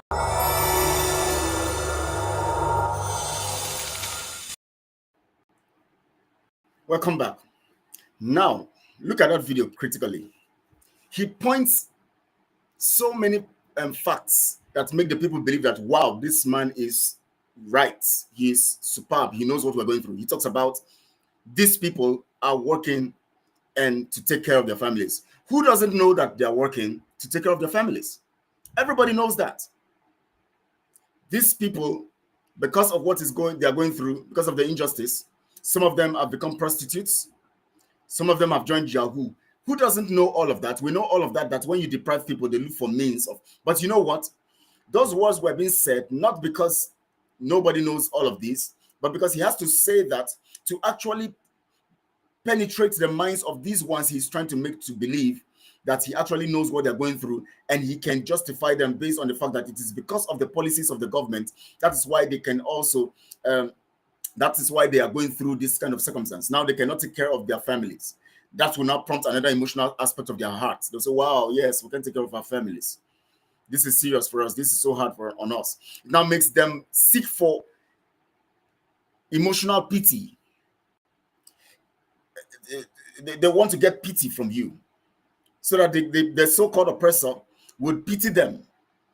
He now tells the oppressor that, just to make the people feel good, that he's representing them well. Oppressor, because of your actions, these people, some of them are becoming prostitutes, some of them are joining Yahoo. And then the people will now say, yes, that is why we are doing all this evil. That's why we're doing crime. The so-called authorities know this. They know that is why the people are committing crime. They know all of these facts. They have all of this information. But this one now is trying to make it look like it is a point. Now he now says, he now comes to the point now where he reveals something that even the ones behind him, rather than use it as a means of getting sense, because there's no way that the enemies would say a thing without them revealing the solution to you. Look at it. Look at all those people who are coming political campaign and all of that. Anything they say, just watch their campaigns when they are making statements and all of that. You discover that within their statement, there is the sign or an evidence of the problem and the evidence of the solution. Do you know what the guy said? He said, if this property belonged to a northerner, it wouldn't have been destroyed. And everybody screamed, yes. Now, what does that tell you? That's where the problem comes from. The problem comes from diversity. The problem comes from tribalistic approach of subjugation. The problem has been that we are not one. And so the people who are in control belong to one area or one kinds of people. Even if in that area you have so many kinds of people, but they have all been subdued by one people, the Fulanis. So he exposes the problem to the people, but because he has beclouded the minds of those people behind him with what they are going through, the problem of not being able to feed their family, the problem of not being able to feed themselves, he first projects that to them so that that will consume their mind, so that when he tells them the solution, they will not even see the solution. So why didn't he say that the issue of the reason? Why didn't he begin with this place was demolished, but if it belonged to the north, they will not demolish it? Why didn't he why must he speak in a manner to penetrate the people emotionally, to see that they are hungry, to see that they can no more take care of their family, and their heart will not be telling them, oh my God, yes, I need to send money to my mom, I need to take care of my family, these are people who have left their different, remember I told you those people represent different nations. They have left their villages because of this the situation, or because of the influence or the problems brought on them by these same politicians or by the oppressor. They have abandoned their communities, abandoned everything they should be doing and developing their communities. They have come to Lagos. They're in Lagos because they try to concentrate the power somewhere where they can gather all the best people in one place and make them feel like they are comfortable here. At least they can get something to feed their stomach, and then they can be sending something to the village, to their parents. And then he now starts with first making the people realize, or making the people more emotional about how they can no more feed their families. At this point in time, when you tell somebody about the hunger, the first thing they will do is that they are seeking for how they can get the food to eat. Even when you introduce the solution to them, they just want food to eat. Because when you introduce the solution to them, the solution is always weightier than the problem. but they will not see the solution in that light, because what they want, their problem, immediate problem, is to eat. So what he did is that he made the people feel comfortable about how much he knows about how hungry they are, and that they can no more send resources to their families. He now made the people feel that because of this situation they are, they have gotten into things like Yahoo, they have gotten into things like prostitution. And then the people begin to look at themselves, oh wow, this is our situation, this is the hopeless situation we found ourselves. He now made the statement that contains the solution, that will give the people the wisdom to understand that, wow, so this is really the problem we have. He points that out, but he points it at a time when they would not easily identify that this is the problem, to act accordingly for solution. So he now says to them, he says, if this place belongs to a northerner, they will not demolish it. And the people scream, yes, you are looking down on us. Yes, you are not helping us because we are not northerners. But the people are not looking at it.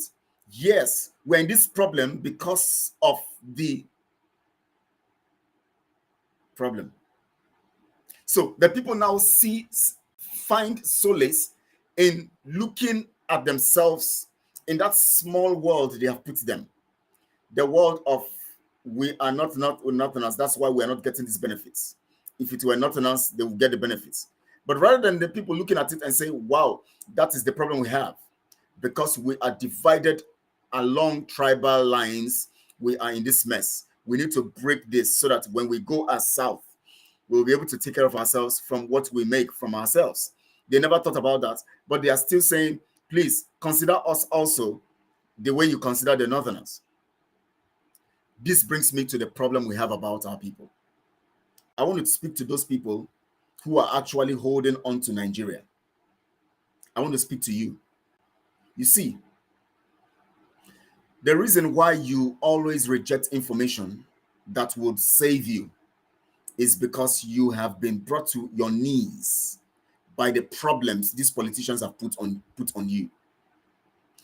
The same way this crowd, they can no more think constructively, but rather seek for emotional or pity, seek for emotional pity or intervention, because they have been actually subdued using hunger.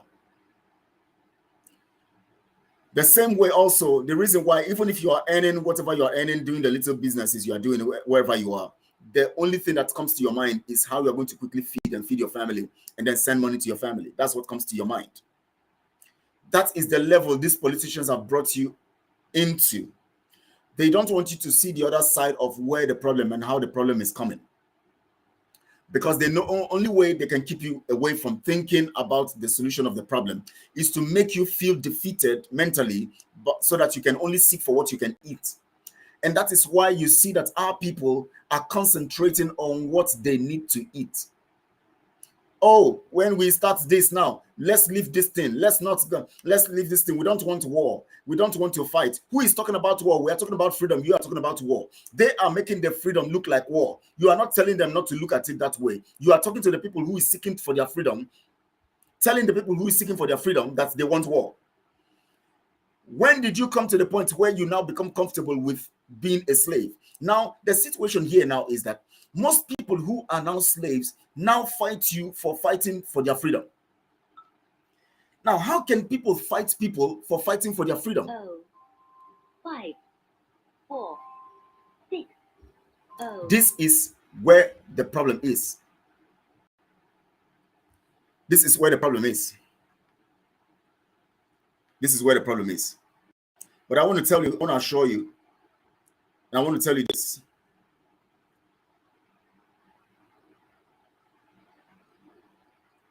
Please, 1 minute. Please, 1 minute.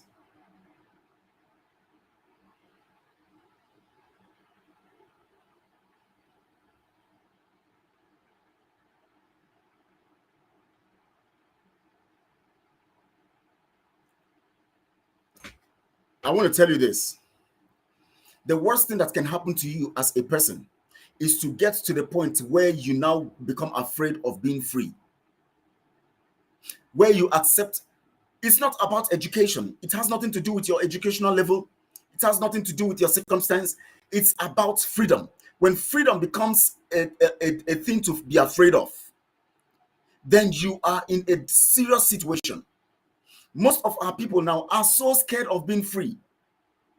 And that is one of the features of subjugation, because they have brought you to the point where you have now gotten yourself to a place where you now become looking for pity. You are now looking for pity so that they can give you crumbs.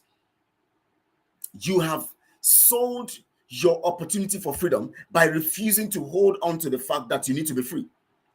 Most of our people now, do you know that it is now, even in the context of Nigeria now, do you know that it is people who are actually fighting for freedom that those who are already in bondage are laughing at? Have you noticed it? They say, what are these people doing? They which freedom? How can you be free? They will be laughing at you. It has become so alarming. The situation is so alarming. The situation is so alarming. The situation is so alarming.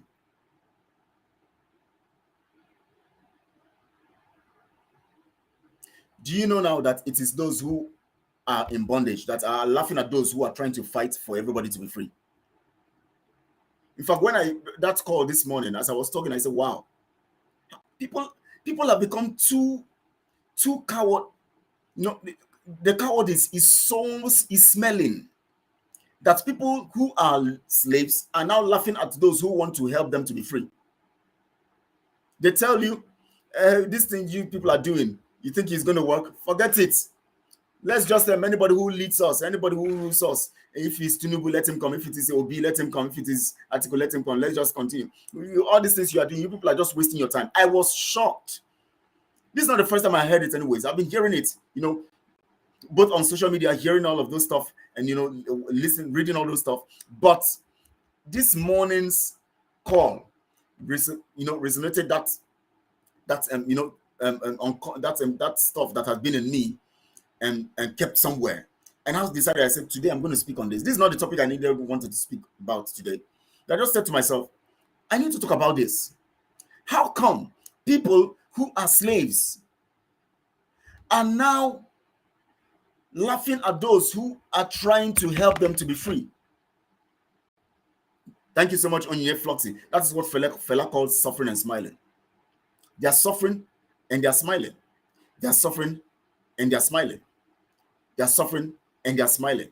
Now, I'm going to play this video one more time, please. I want you to watch it again and get, now from the explanations I've made, I want you now, this time around as you're watching it, watch the faces of the guys who are behind that man. Now watch the man who is speaking, his confidence, his courage, his charisma, his dressing, everything about him. He looks better than the people he's speaking for. Then observe, just imagine the camera he's talking to as the slave master, whom the man who is talking to the camera, represents. Even if he's trying to make the ones behind him to believe that he represents them.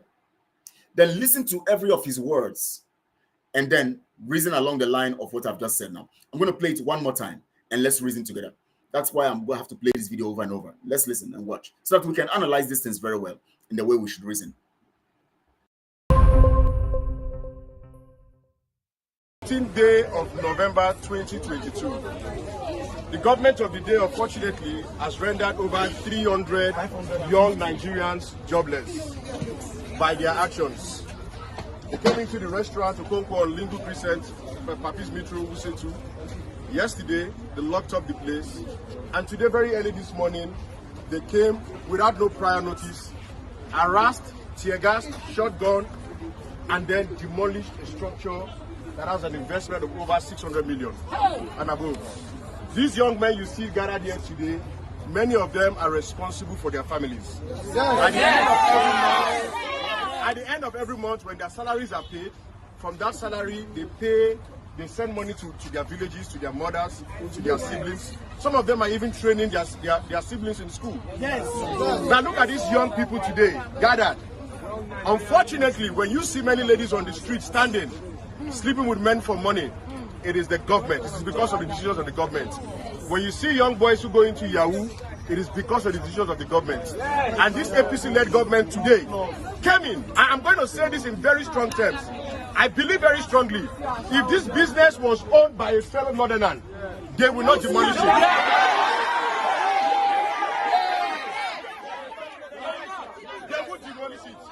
This is a clear example of the North versus the South.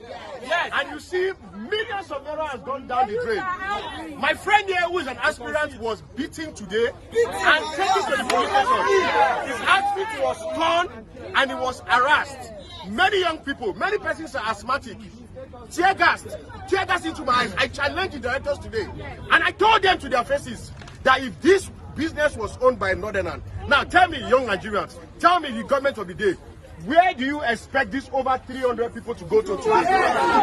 This is the 14th of the month. This is the 14th of November. Where do you expect them to go? They are expecting salaries in the next 15 days. Where then do you expect them? You won't create jobs for the people. You are going to make, you make.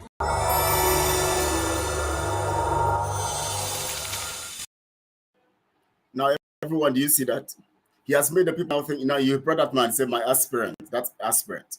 Now, this is, try to make them believe that it is not only the politicians, the oppressors that are in trouble, those ones who are in control, even the core people who they think who want to come now that guy you saw him bring, that he says was beaten and all of that, represents the people that the people will now, they will present to the people as if they will be the solution. These ones now that are there, who are the politicians, who are there now, who are ruling you already, will not give you solution. Now, people like this who are coming up, who want to give you solution, they would beat them up. So they give you an impression that there's always hope. If you see this one they have beaten, he's going to come to save you. Don't worry, during election, vote for him. He's going to come to save you. Now, when that one goes up and takes the position of the camera he's watching, or joins that system that he's watching, he now begins to bully another set of people. They will prepare to come up in that line, and then they will now present that one to that. You see, they are tormenting him because he has come to save you. He has come to be your solution. They paint the picture to make them believe that the solution is always in the people they will present. That is what Ejiofor is doing. He tells the Biafrans, calm down, don't worry. You see, what we need to do is this. There is solution. The court, the Supreme Court is where the solution is now. We are going to get solution. Just calm down. Don't talk about it. Don't say anything about it. The solution is here. Then the solution has come. It will end in praise. Chukwu Okike bless you. Mazi Nnamdi Kanu says you should stay. You should be calm. Don't talk about it again. Leave the dragon flag. Abandon the dragon flag. Don't believe in ESN. Don't attack. Don't do anything again. Don't just sit down and watch the Fulanis come to cut your neck. Just wait. The Supreme Court will give me victory. I believe in the Supreme Court. Giving the people false hope. Just like that guy he brought. He said, this guy, you see, they beat him up. He's an aspirant. They beat him up. That same guy is the one he wants people to put their hope on. You know what he said? He first made the people believe that, you see, where would these people go? He has made the people believe that there is no other way. You heard what he was telling the people? Where do they want these people to go? This over 300 people behind me now, representing the whole 300 tribes, over 300 tribes we have in the zoo. Those 300 people represent over 300 tribes we have in the zoo. He was telling the whole 300 tribes that we have in the zoo that they have nowhere else to go. They have to remain with these Northerners who don't want them to be free. This Fulani who don't want them to be free. You have to stay here. You have no other place to go. Both the ones Fulani has conquered and the ones Fulani is supposed to conquer, the ones Fulani is about to conquer, the ones Fulani have conquered, you have no other place to go. He's telling them, where do they want these ones to go now? Where do they're expecting their salaries? That means you are expecting a better life. That's the impression here. He now showcased that guy. He said, this guy is an aspirant, but they beat him up. But the people are still expecting a better life because they don't have anywhere to go. Just like he said, the people are supposed to receive their salary. Today is 14th of November. They have 15 days to go to receive their salary. Now, they're expecting their salary, representing the fact that the people are still expecting a better life. But they are being frustrated in the midst of their expectation. So this kind of aspirant now that is beaten, the people should also believe that this one now I'm presenting here as an aspirant, which the government of the day is tormenting, represents their interest too. And you see the people were saying towards that one, yes, he was beaten. No, oh, they were expressing their emotion. The same way people are expressing their emotion towards Tinubu, towards Obi, towards Tinubu today, towards Atiku. They bring those ones who behave as if the Obi will come and tell you, you see, the government of the day, this is not fair. There's supposed to be power. No power today. This happened here today. The government is supposed to give security. The people have been killed on those so place. I condemn this situation. And my heart goes to the people who are affected by this. When I come in, this will not happen. When I come in, I'll solve this problem. When I come in, I'm going to do this. When I come in, I'm going to do that. You know why? They give you hope of an expectation of a salary coming. That salary represents the hope of a better Nigeria, so-called Nigeria, which will never be.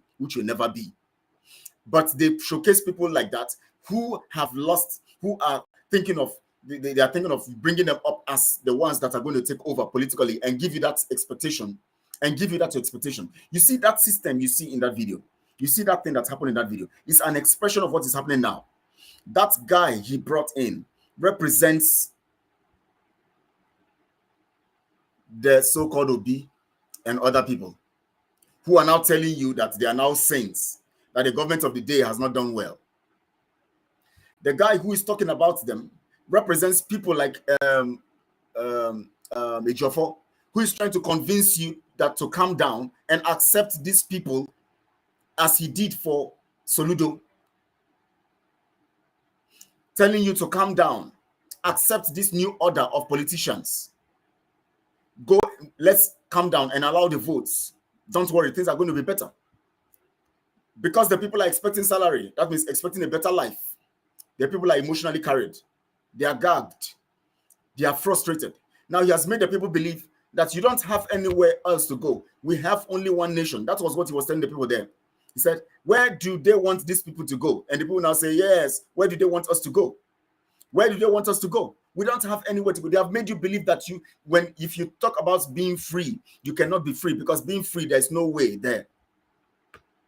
So they gave them an impression that you cannot go anywhere. We have to be together in this contraption called Nigeria. That is the best thing that can happen to us. The only thing we need to do is to make sure that we get this new set of people like Tinubu, Obi, and all of that to come in, and then we will now expect a better life.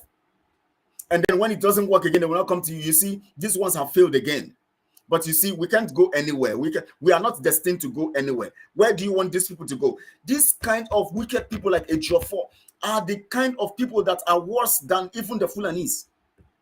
That is what Ejiofor is doing. Look at the narrative in his statements, in all the submissions he has been making. Ejiofor will tell you that Mazi Nnamdi Kanu is very okay. He's very sound. He's very high in spirit. He has approved everything he's doing. That he is now, and Mazi Nnamdi Kanu says he is doing very great. That the legal work is going very well. That he now believes in the legal system of the zoo that he has condemned. That Mazi Nnamdi Kanu have condemned the zoo's political solution that he refused to accept, even when in 2015 and 16 and 17 he refused to accept that political solution. He rejected it, but now he's now adopting the political solution by endorsing what by telling us that now he's now believing in the courts. Ejiofor will put all that in paper. Anytime he writes, he tells you that Mazi Nnamdi Kanu is believing in the processes, that they have given him information or given him feedback on the details of the court, and he's satisfied. Oh my God. The same way this man is talking to the people. The same way this man is telling the people, where do you want to go? You have no other place to go. Believe in this system. Believe in this guy that was beaten. He's going to come. He's an aspirant. He's going to come and change the solution. Change the problem and give you solution. That is the narrative. That is the narrative. That is the narrative. This video represents the totality of what is happening. This video is an expression of Ejiofor's treachery, an expression of the position where they have put you, that you don't have anywhere to go. That is why you find people, when you tell them about freedom, they'll tell you, please don't talk about freedom. What are you people doing? Don't talk about freedom. Please leave this matter. You no go work. No, you didn't work in 1967, and now you go work. Foolish. They have put you in a situation of helplessness. Obri's Dish is asking, what's the way forward? You know, for those of us who are in this thing, of course, Obri's dishes, you know the way forward. What we are doing now, I mean, a total rejection of the order. One, the constitution, because when you reject the constitution, you have rejected the structure of the zoo, of the caliphate. What we are doing now to reject the order of things happening is what we should be doing. What we are doing right now, what Mazi Samanepa is doing, what Mazi Nnamdi Kanu is doing, is the only solution. There's nothing else. First, you must understand that the man that is standing talking on your behalf, using Ejiofor as the representative, who is trying to make you believe actually he means well for you, and your leader believes in him. Mazi Nnamdi Kanu believes in him. You know, our leader believes in him. I said your leader, so that I'm talking to myself too.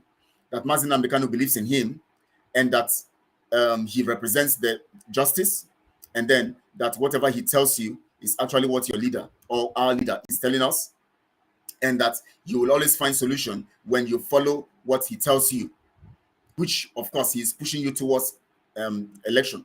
The solution here now is this: one, believe that Ejiofor is a total enemy, and he's more dangerous than the caliphate. Reject him, unfollow him, whether on YouTube, whether on any platform. Reject him right away. Reject him, verbally post it on social media, whether on Facebook or YouTube or Twitter, wherever you are, that Ejiofor, you have sold out, we no more believe you. Let your word register, let him see it, let that people share it also everywhere, so that when they begin to see all our messages going all around that we have rejected him, it proves to the caliphate that you have rejected the caliphate, because his actions are the actions or the interest of the caliphate. That camera that is showing everybody, represents the caliphate, represents Ejiofor working for the caliphate. So the only solution here is, the way forward here is, we must reject Ejiofor. When we reject Ejiofor, we have rejected the judiciary. When we reject Ejiofor, we have proven to them by figuratively that we have rejected their courts, the court processes, and we don't believe in their courts. When we reject Ejiofor, we are telling, we are sending a signal that we don't believe what he's saying, that Mazi Nnamdi Kanu is saying, because those are not the way Mazi Nnamdi Kanu talks. Everything he says is contrary to the way Mazi Nnamdi Kanu talks. So we are going to tell them, by rejecting Ejiofor, we are telling them that narrative of election, we are rejecting it. When we reject Ejiofor, we have rejected also the election, because that is a pointer to the no election in Biafra land. Anybody who is still embracing Ejiofor, who is still following him on Twitter and YouTube and Facebook, you are following an enemy. You are following the enemy that strengthens your enemy. Because if you want to know the strength of the external enemy, you must know the level of connection they have with somebody internal. The only way the enemy can show forth a magnificent strength and exude a level of strength that consumes so quickly and so effectively is based on the strength of the internal enemy.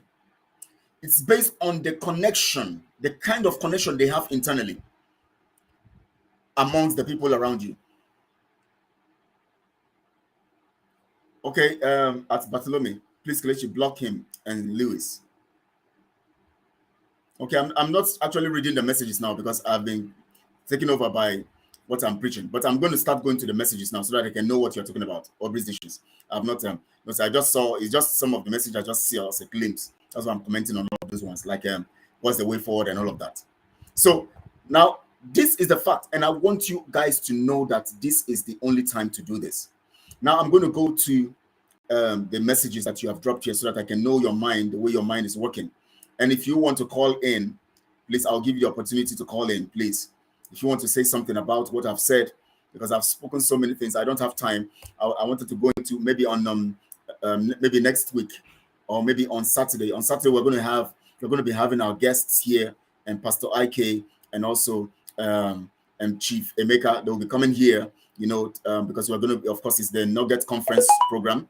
They're going to be coming here and they're going to be talking to us on the issue of the war, during the war, and then relating it to what what is happening right now with Ejiofor and all of that, But I'm going to continue this broadcast, this particular teaching, maybe on Monday, because on Sunday we have on Tuesday, sorry, and I'm going to continue on Tuesday because on Monday we have our guest Prince Ezem in the house, and at the same time we have on Monday back to base talking about the scripture and all of that. So we're going to be continuing on this narrative. I'm going to expose more things based on this fact, so that people begin to understand. And I want to talk to most of our people who have allowed themselves to be rubbished by the Fulanis and all of that. So those are the people I want to concentrate on. So let me go to your messages now.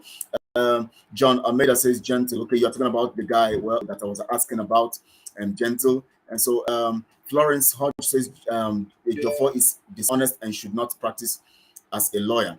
Yes, he's very dishonest, and we know that he's also practicing in the zoo is like being in the system too, as corrupt as they are.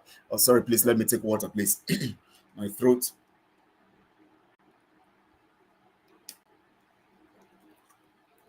All right.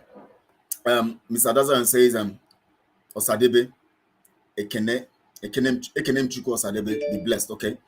Let me go to the next message to see. Okay. Obrisichi says the truth is very stubborn. The truth is very stubborn. It will find another mouth because the truth can never be stopped. They thought they kidnapped MNK. That's it. They thought they thought they kidnapped him, and so everything goes down.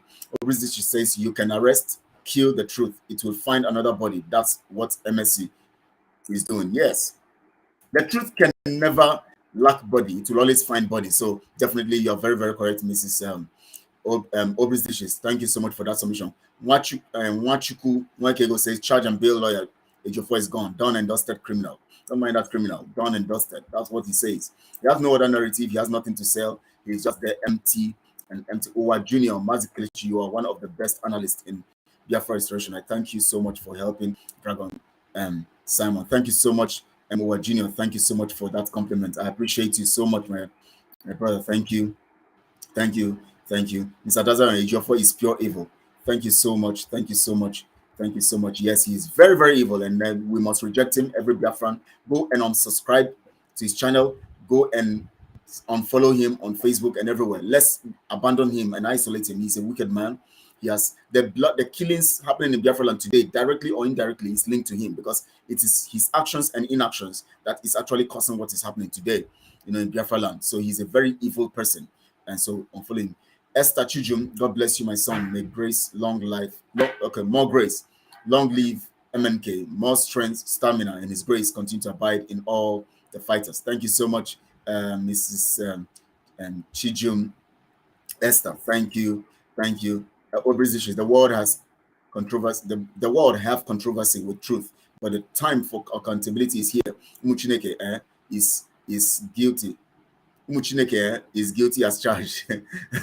Is of course that guy. Oh my God, Ejiofor, no. Obris dishes. Owajino, your spot on about Kelechi. Yeah, so that's it. Mazik John Almeida says Mazi Simon Ejiofor. Sorry, Mazi Simon said Ejiofor commanded him to go live while on phone with him. Maybe Ejiofor was also worried in case he was also killed in the process. So Mazi Simon will be aware of his attack. No, he was trying to get the sympathy of the public. He wants to get the attention of the public. He wants to penetrate the minds of the people. So that was a very good opportunity for him to now begin to bring out his voice to the public. And in that situation, just like what is happening here now, they demolish the place. The people are saying, "Hey, that man is talking," and they are saying, "Hey." Once you hear Ejiofor's voice in the scene of that issue, he will now use that opportunity to say so many things that will draw the minds of the people to him. And then when he survives it, he will now say, he knows the plan. It was a plan, my brother made that. So it's not Aubrey's dishes. It's true. The last man we would suspect. Yes, very, very much the last man you can suspect. When you near Fluxy, there is no art to read mind, a construction on the face, according to Macbeth. He's evil and pretender. Yes, according to Macbeth. Yes. I remember that that stuff from Macbeth. When you near Fluxy, good to remind me of Macbeth. That book, very interesting book. Aubrey's dishes, chai to fiakwa, abomination. This is the highest level. He is going to get it hot. Esther Chijum, they go between Ejiofor is a snake in the green grass, but our God is greater than him, that all he did and was prepared to have been exposed. Yes, so he's been exposed, and he's good for to have such kind of, once somebody is exposed like that, that's the end of them, especially when they're evil. What Junior, obviously, what do you mean? You don't understand what she means. She's actually saying that, okay, let me read what she says. I'm occurring that Kelechi is a great analyst. Okay. Thank you so much, Always Dishes, for a compliment, for explaining to Owa Junior. Afro Emmanuel, if Nigeria knows what is good for them, they release MNK immediately and let Biafra go. Because from what I can see in Simon's eyes, if has the opportunity, he will burn down the whole earth for freedom. Not only Simon, we all are in this thing. So don't make it look like it. So you know what? Let me tell you people something. Do you know why they are able to hold Mazen Abdulkan? They felt he was the only one talking. As at that time, all the members of the DOS were not. How many of them did you hear coming to talk tough the way Mazen Abdulkan was talking? But Mazen Abdulkan was the lone voice. So they thought that when they take him away, everybody will cut off. But now everybody is talking. We are now out talking tough. So who will they come in to hold? If you hold this one, another person will talk. You hold this one. So you are only going to waste your time because you can't kill everybody. You can't kill everybody. So they know that this time around is no more. So this has taught them a lesson. That it's not about jailing people and arresting people because you are worsening the situation. But they won't learn anyways. They cannot learn. Always dishes. Gina says always dishes. All right, Kelechi is doing very well in analyzing issues. Thank you so much, my brother. Thank you. Thank you so much, my brother. Zubi Frank, greetings to you, bro. Thank you, Zubi. Good to have you here. And always dishes. Oh, exactly. I call him my history scholar. Always dishes. Thank you so much. I'm delighted. Zion, Mr. Dazan says, Virginia, always dishes was agreeing with you about Kelechi. I thought that was so obvious. He wanted to, I think maybe he didn't understand that line very well, so he wanted to understand it very well.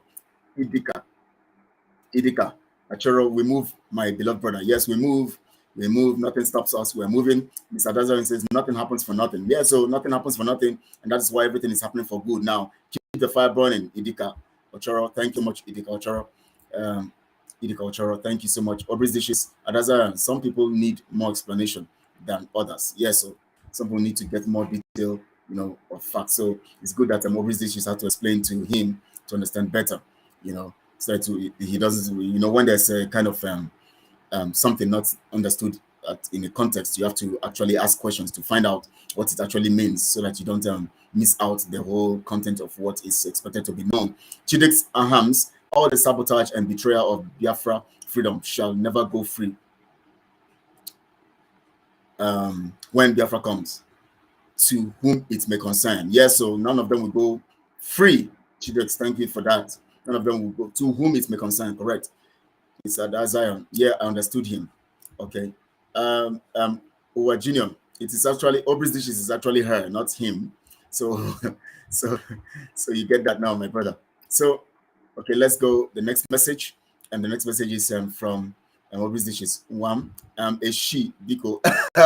Oh, you saw the message already. Okay, the communication was already on. Okay. Well, Aubrey's, I'm so sorry. Okay. Okay, thank you so much for that. So the messages were seen. So okay, Wajino is apologizing on that. The next message, and Princess E says camera representing the sellout, like the Chuku. Camera representing, you see, Umuchuku writers and all of that is represented. That man standing represents all their media people. You see, that camera represents the people you don't see. The ones you don't see is the Fulanis, their caliphate, which the thing they do, you don't see. You see it in the person talking.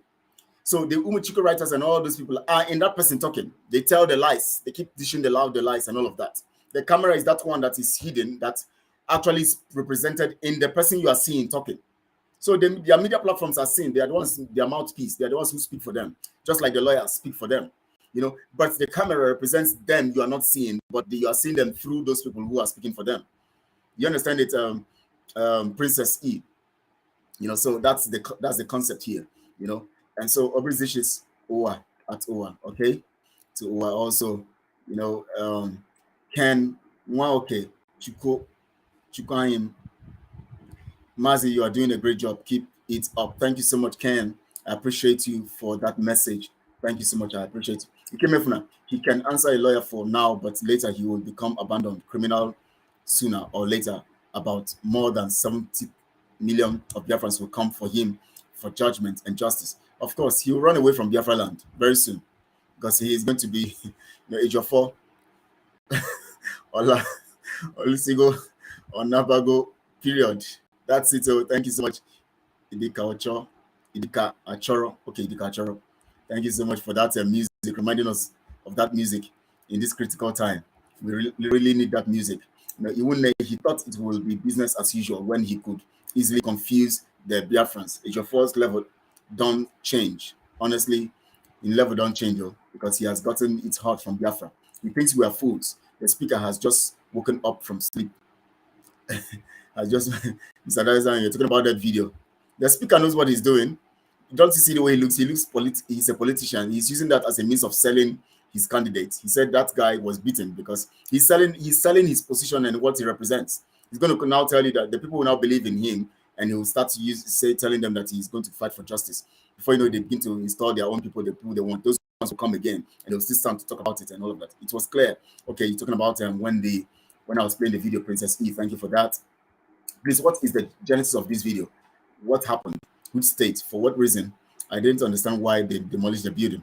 Well, the way I think it's in Abuja. I think it was in Abuja. The people who actually, those businesses owned by some people who are from the south, and they were demolished in the name of trying to, the way they demolish things and all of that. And then the man is saying that if it belonged to a northerner, they won't demolish it and all of that. Okay, Ken says it's clear. Okay, when I was asking if the video is clear. Okay, thank you so much for that. Mrs. Adada says yes, it was very clear. Okay, responding to that message, and of course, I'm seeing other responses to that message from Uchenna. Uchenna also responded to that. Uchenna said it's clear also. Onyinyechi Flot said it is clear. Say yes, it's clear. And so, let me see the message from Ikemefuna. My brother say it the way it is. Igbo people is so-called Nigeria doesn't have a place in so-called Nigeria. He said it's okay. In so-called Nigeria doesn't have a place in that country. Let the truth be told for once. Of course, we know that everyone in that contraption don't have a place in Nigeria because nobody has. We all have our lands. The Igbo tribe or the Biafrans have their land. They have their land, but they have been dragged into the contraption. So nobody has a place in the contraption except the Fulanis. Even the Hausas are subdued. They don't have a place. They are already under the bondage of the Fulanis. So nobody has a place, including the Biafrans and the Igbos who are Biafrans, because we're all Igbos before we are Biafrans. So Florence and Hodge says yes, it was okay. Talking about the video then, and the people, the oppressed masses. Yes, that's what that video represents. The people behind what happened there. I've explained Aubrey's issue, so you get a picture now. It's better for Adi Boro Jalistic Caro White Onye Kachuku, no kill me here. Caro White and Ifeanyi Ejiofor to sneak out of the land with his family to exile before in days to come. He has killed, he has sucked blood. Come even lowest IQ person in Biafra land will know how deep Ejiofor is evil. Yes, so he has to get out but we know that he's going to pay for it. He has said over his dead body, so definitely things are working. So he's going to be over his dead body. You speak wisdom, Kelechi. Idika, thank you so much. Idika, thank you for that. Thank you so much for that expression. They are looking for long. Yes, so they are looking for long. And of course, you see everything represented in their faces. And this is a message from Prince Ezem Ihanacho. Humanity is calling out Prince Williams because to which much is given. To whom much is given, much. We are told that much is expected. But would he have ever thought that, let alone said it, if his mother, Prince Diana, was still alive? I doubt it. Okay, talking about the issue of these people in the... Okay, it's a long one, so you can read on. You can go there and find the information on that. It's a very long one, so you can read it from there. It's not appearing full here, so I can read it. So let me go to the next message. So please go to Prince Ezem's platform on Facebook. You're going to get it there. We have which state is that? Okay, that's Abuja. I think that's Abuja. That happened in Abuja. Abuja. So I have forgotten it's Abuja, Lagos. I can't remember. I was told about it. As it says yes, that I was coming out. Yes, look at his pot belly. The guy is actually feeding fat on both the people and the politicians. All hail Biafra. Uzamaka, thank you so much. Thank you so much. All hail Biafra. Biafra must be hailed at all times. Good afternoon, Mazikelechi. Uzamaka Nicholas, greeting from there. Thank you so much. Good afternoon to you too. A lawyer that doesn't know what is extraordinary rendition is that one a lawyer. Honestly, it's so shocking that he doesn't even know it was a Jimako that actually put him through, and now he's glorying on that information as if he is the one who actually brought it in. Ma Gloria Matthias, good morning to you all lovers of freedom. Thank you, Gloria. Good to have you here for joining. Florence Hodge says, Ejiofor cannot stop us from actualizing Biafra. It doesn't matter what he does. He cannot stop us. We are certain of that. He cannot stop us. Never. Not now, not tomorrow, not ever. Obvious dishes. How are we going to handle this by Ejiofor? And he's already been handled. It's step by step, just like what someone is doing now, exposing him, and then other things will fall in place. So definitely will be handled very well. Obvious dishes. Which strategy should Autopilot use to send him out of MNK? Well, you will continue to go there until he resigns. If he doesn't resign, things will fall in place. You guys should just relax and watch how the spirit will fight and handle things. It is the spirit that is exposing him, so the spirit will always set things aright. Things will work out. Onyechi Flux is suffering and smiling at the same time. Yeah, so that's what the people are doing. You see them there, they are suffering, they are smiling, and all of that. So the only way to rescue our people out of this mess is force. That is it. If you want the people to get their will or their consent to help them to be free, you can never get it because they're already battered mentally. Psychologically, they've been depressed and depraved and destroyed psychologically, and they can never tell you to help them freedom. They will always fight you for freedom, but you force them to their freedom. That's what we're doing. Auto bandits are frustrated cocks. Okay, Bartholomew, okay. Or this okay, let him be here and be messing up. We like him to see.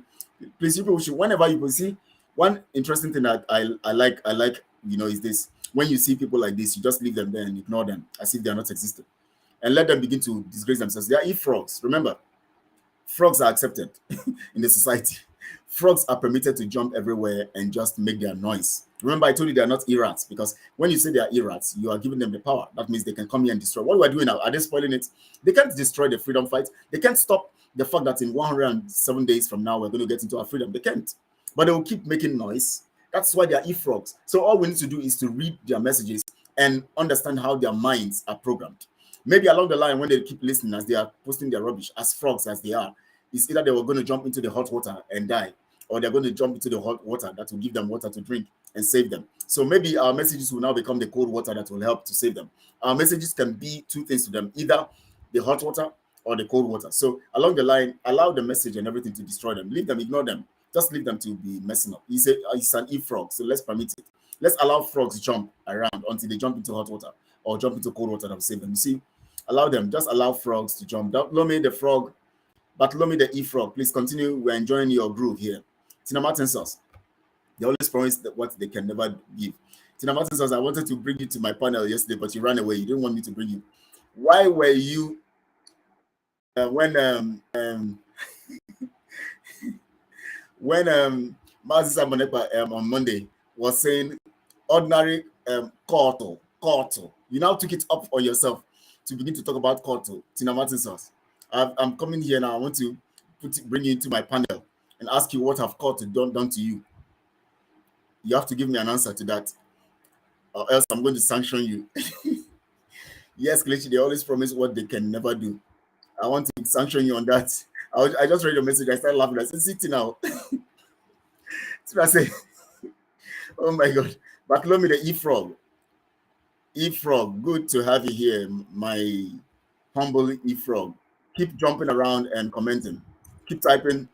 Kelechi, please, what's the way forward?" Okay, I've explained that because we have the way forward. Frog Bartholomew, keep sending your messages. I love seeing frogs. They have a way of grooving the environment. Send our people messages now to go viral. Yes, please send them. Please send Aubrey's dishes. Please send, and please let's send this video to more people to understand what is happening. Only foolish people, Luis Peters. Only foolish people keep asking what is the way forward. considering what IPOB. No, Peters, don't say that. No, that's not a good language. Don't say that. Don't say that. No. You have to ask questions. Please, Kelechi, block him. He's been abusive. Yes, Peters, please don't please send an apology to Aubrey's. You actually said something wrong now. You're not supposed to say that. Boss, man, Ejiofor has received his own part of water. He has not received it fully. He just started. You understand? Ikenna, that water. Ikenna Balobi, that water just started. He's calling you Umoto pilot bandit. And it's good, he's an e-frog, so we expect them to jump around, Let's allow the e-frog to express his froggish skills. Aubrey's dishes. You must be a fool to be asking Kelechi to block me for. Oh my God. Louis Peters, please. You are going out of place. You are going out of place here, please. We're in autopilot, we are disciplined people. We don't talk. I know you are not a sabo or all that. That is why, I'm talking to you this way. Please withdraw those statements. Don't you should know how to control your emotion and also how to speak to people. You don't call a woman. Do you know this? She's a grandmother. This person you're talking to now, you're calling a fool. It's a grandmother, Liz Peters. This is barbaric. Please withdraw that statement and apologize to her. She has grown-up daughters, well-educated all over the UK, well-positioned and doing fine. She has grandchildren. And you are coming all out like this to abuse her when she has not even done anything. She only asked the question. She said, what's the way forward? And you are saying that only fools will ask that kind of question. That's very wrong. And now you are not calling her a fool. Please withdraw your statement and apologize to her. Please, here. Do that now, please. Ejiofor must go, please. We don't need Ejiofor again. Seth, we don't need Ejiofor. And you have said it all. We don't need him. Ejiofor, Coke and Fanta face, Carol White. Let him go and meet on to DK to actually explain to her the kind of cream she's using so that he can actually bleach himself very well, Kelvin, good afternoon, bro. I told you yesterday that Ejiofor might be connected to our leaders kidnap. Yes, of course. Very, very, very, very, very correct. He might be connected. Why is it foolish? Okay, or British. Please, Louis Peters, withdraw your statement and apologize. Okay, Chuku, now we know why Sit at Home was cancelled 4 days after a successful start with a clumsy reason order came from Onyendu. That's it. He was actually the one who is the Onyendu.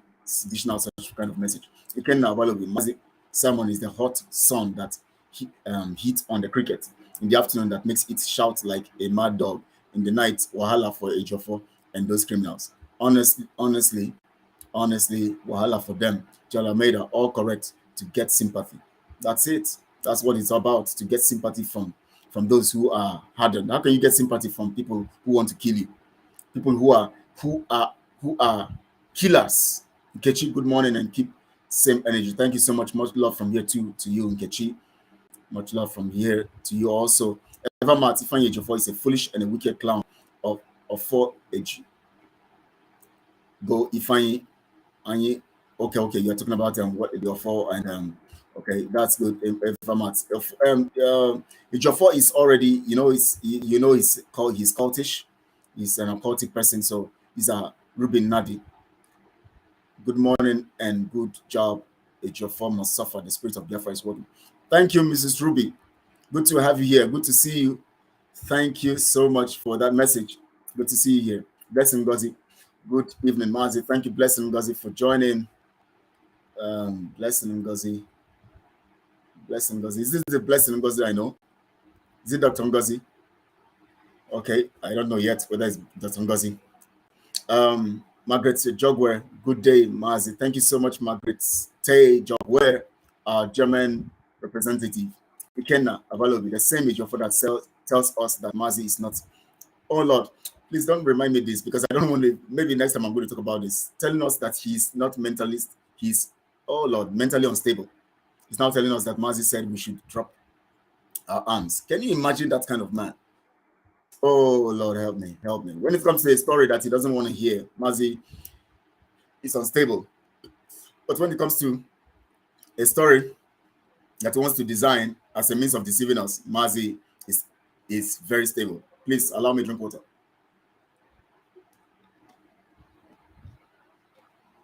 Man, it's not easy to talk.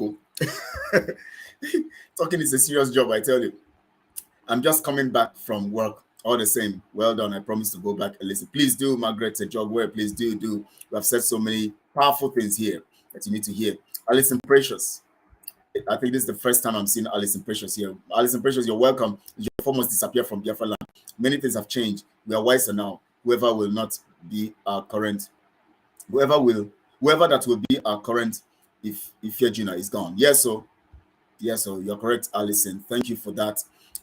Kelvin says, why is it that I don't receive your notification? I don't, honestly, I'm just wondering because I think you're not the only one saying this, but just know that anytime it's 1 p.m., we are here. Once it's 1 p.m., just come on and check on. You're going to see us. I don't know why, but some other people receive it, some other people don't receive it. I don't know why it is like that. Ikenna, Bolivar says, for me, Mazi, before he was kidnapped, told us to listen to someone that he's doing a great job. Again, he told us to set the zoo ablaze if we didn't see him. Yes, that's what he said. And somebody like Ejiofor will now come and tell us something contrary to what he said. He doesn't know the meaning of dragon flag. Maybe he thinks we don't know the meaning of dragon flag too. Ikenna, Ichie someone is holding Ejikaro. Ejikaro in this sukrutum. You made me remember one funny comedy when the guy said he said he will cut your scrotum. Scrotum is now scrotum. It says scrotum. It says scrotum. Oh my God! Please don't make me laugh here, please. I beg. Uche Godfrey, good afternoon, Mazi. Thank you so much, Uche. Good afternoon to you too. Ruby Nadi says your 4 times over. It's over for him. No more. He's gone for the worst for himself, and gone for good for us. Blessing Chukwu, Biafra 2023. We move. Yes, we are getting to Africa. I can't wait to get back to Biafra land. It's been a long time. I need to be back to my land. Oh my God. Oh my home. Oh my home. When shall I see my home? You know that song now? All of you remember when we were little. We didn't even know we were singing that song. That song actually represents something. You see, when they were saying, oh my home, oh my home, oh my home, oh my home. When shall I see my home? When shall I see my whatever they said? I will never forget my home. We actually were not understanding that song means that we are actually we are actually slaves. We need to go back to our home. That is what that song represents. Honestly, that song just came to my mind now. That's what that song represents. So thank you for making me see that. Let me read the message of Okechukwu again. The family can throw him, but only if the jettison pride agree and come to work with autopilot. Let's see whether they can do that, but they won't.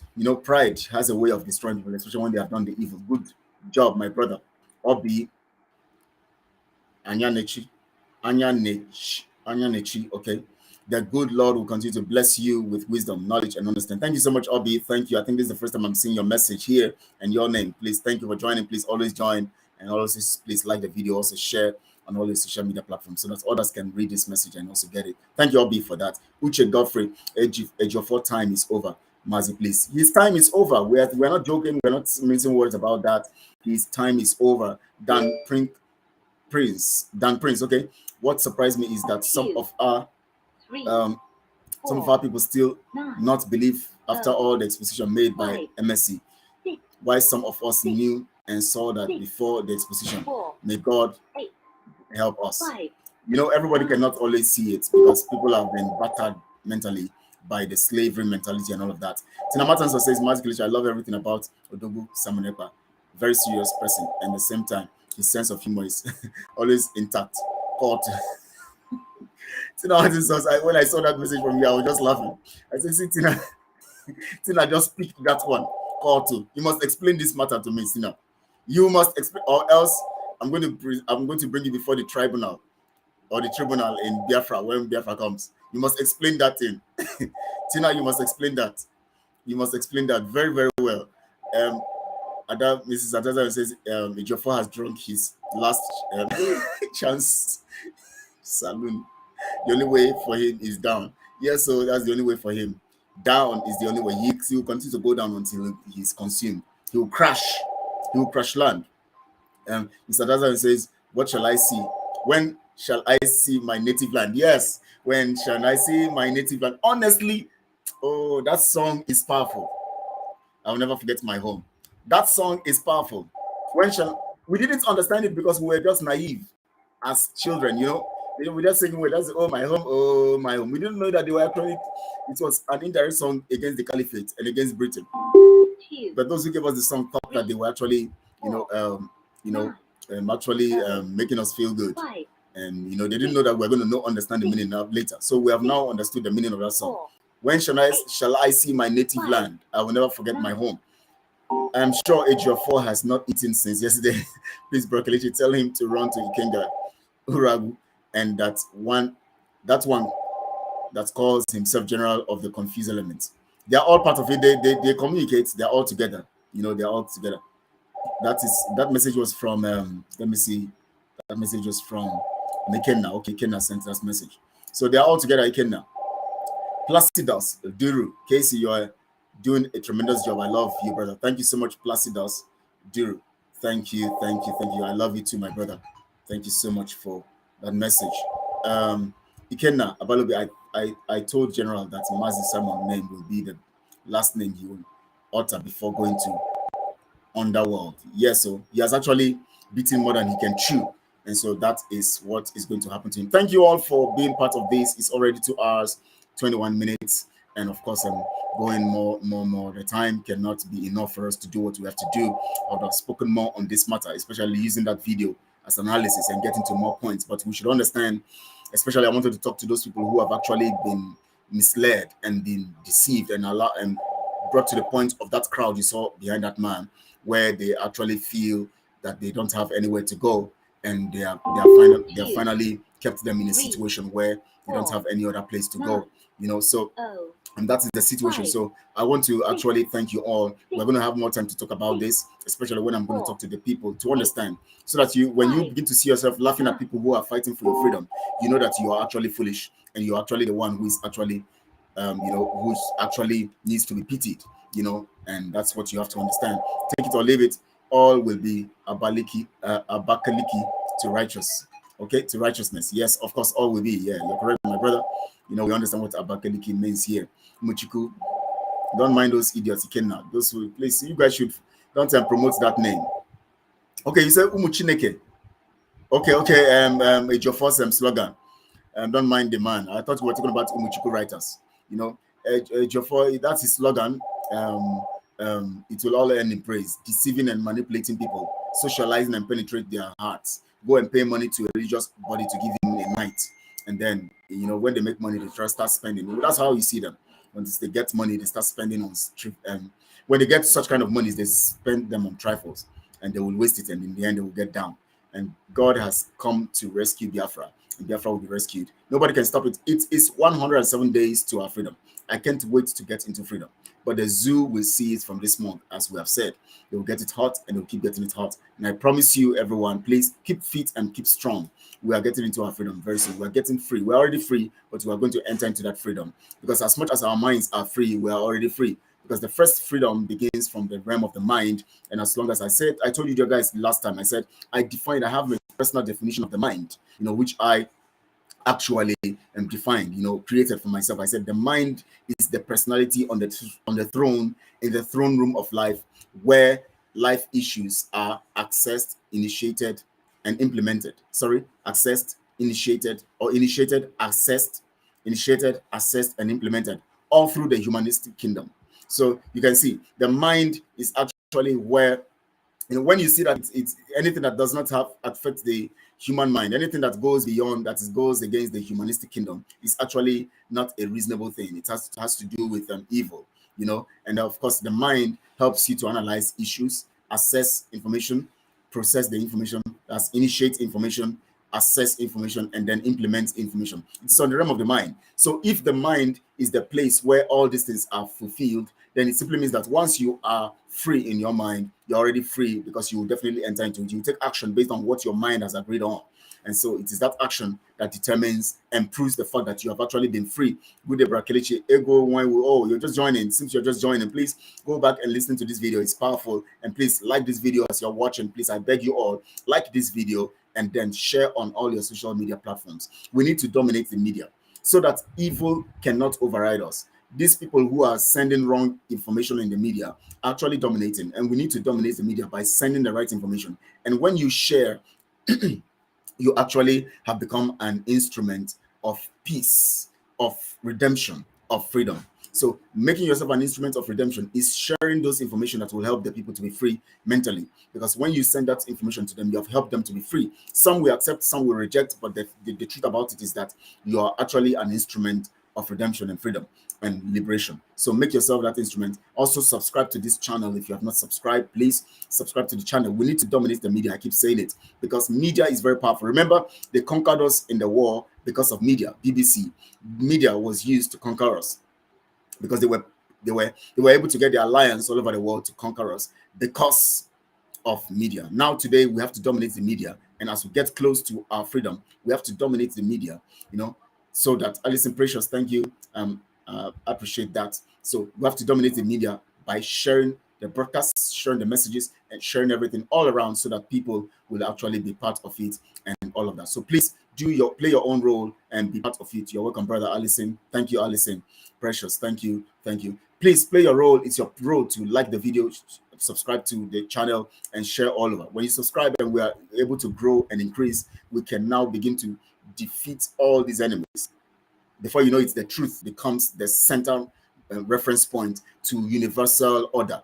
And then we now know that we have actually come to the time where we can now stand strong and say, yes, we're in control. And that is what we are pursuing and what we're going for. I want to thank you all for being part of this. I want to thank you all. I want to thank once again, I want to thank Mazi Nnamdi Kanu, who has actually given every nation in the contraption and the nations of the world, Africa as a continent and all over the nations of the world, to understand true freedom and to understand that true freedom is a priceless thing.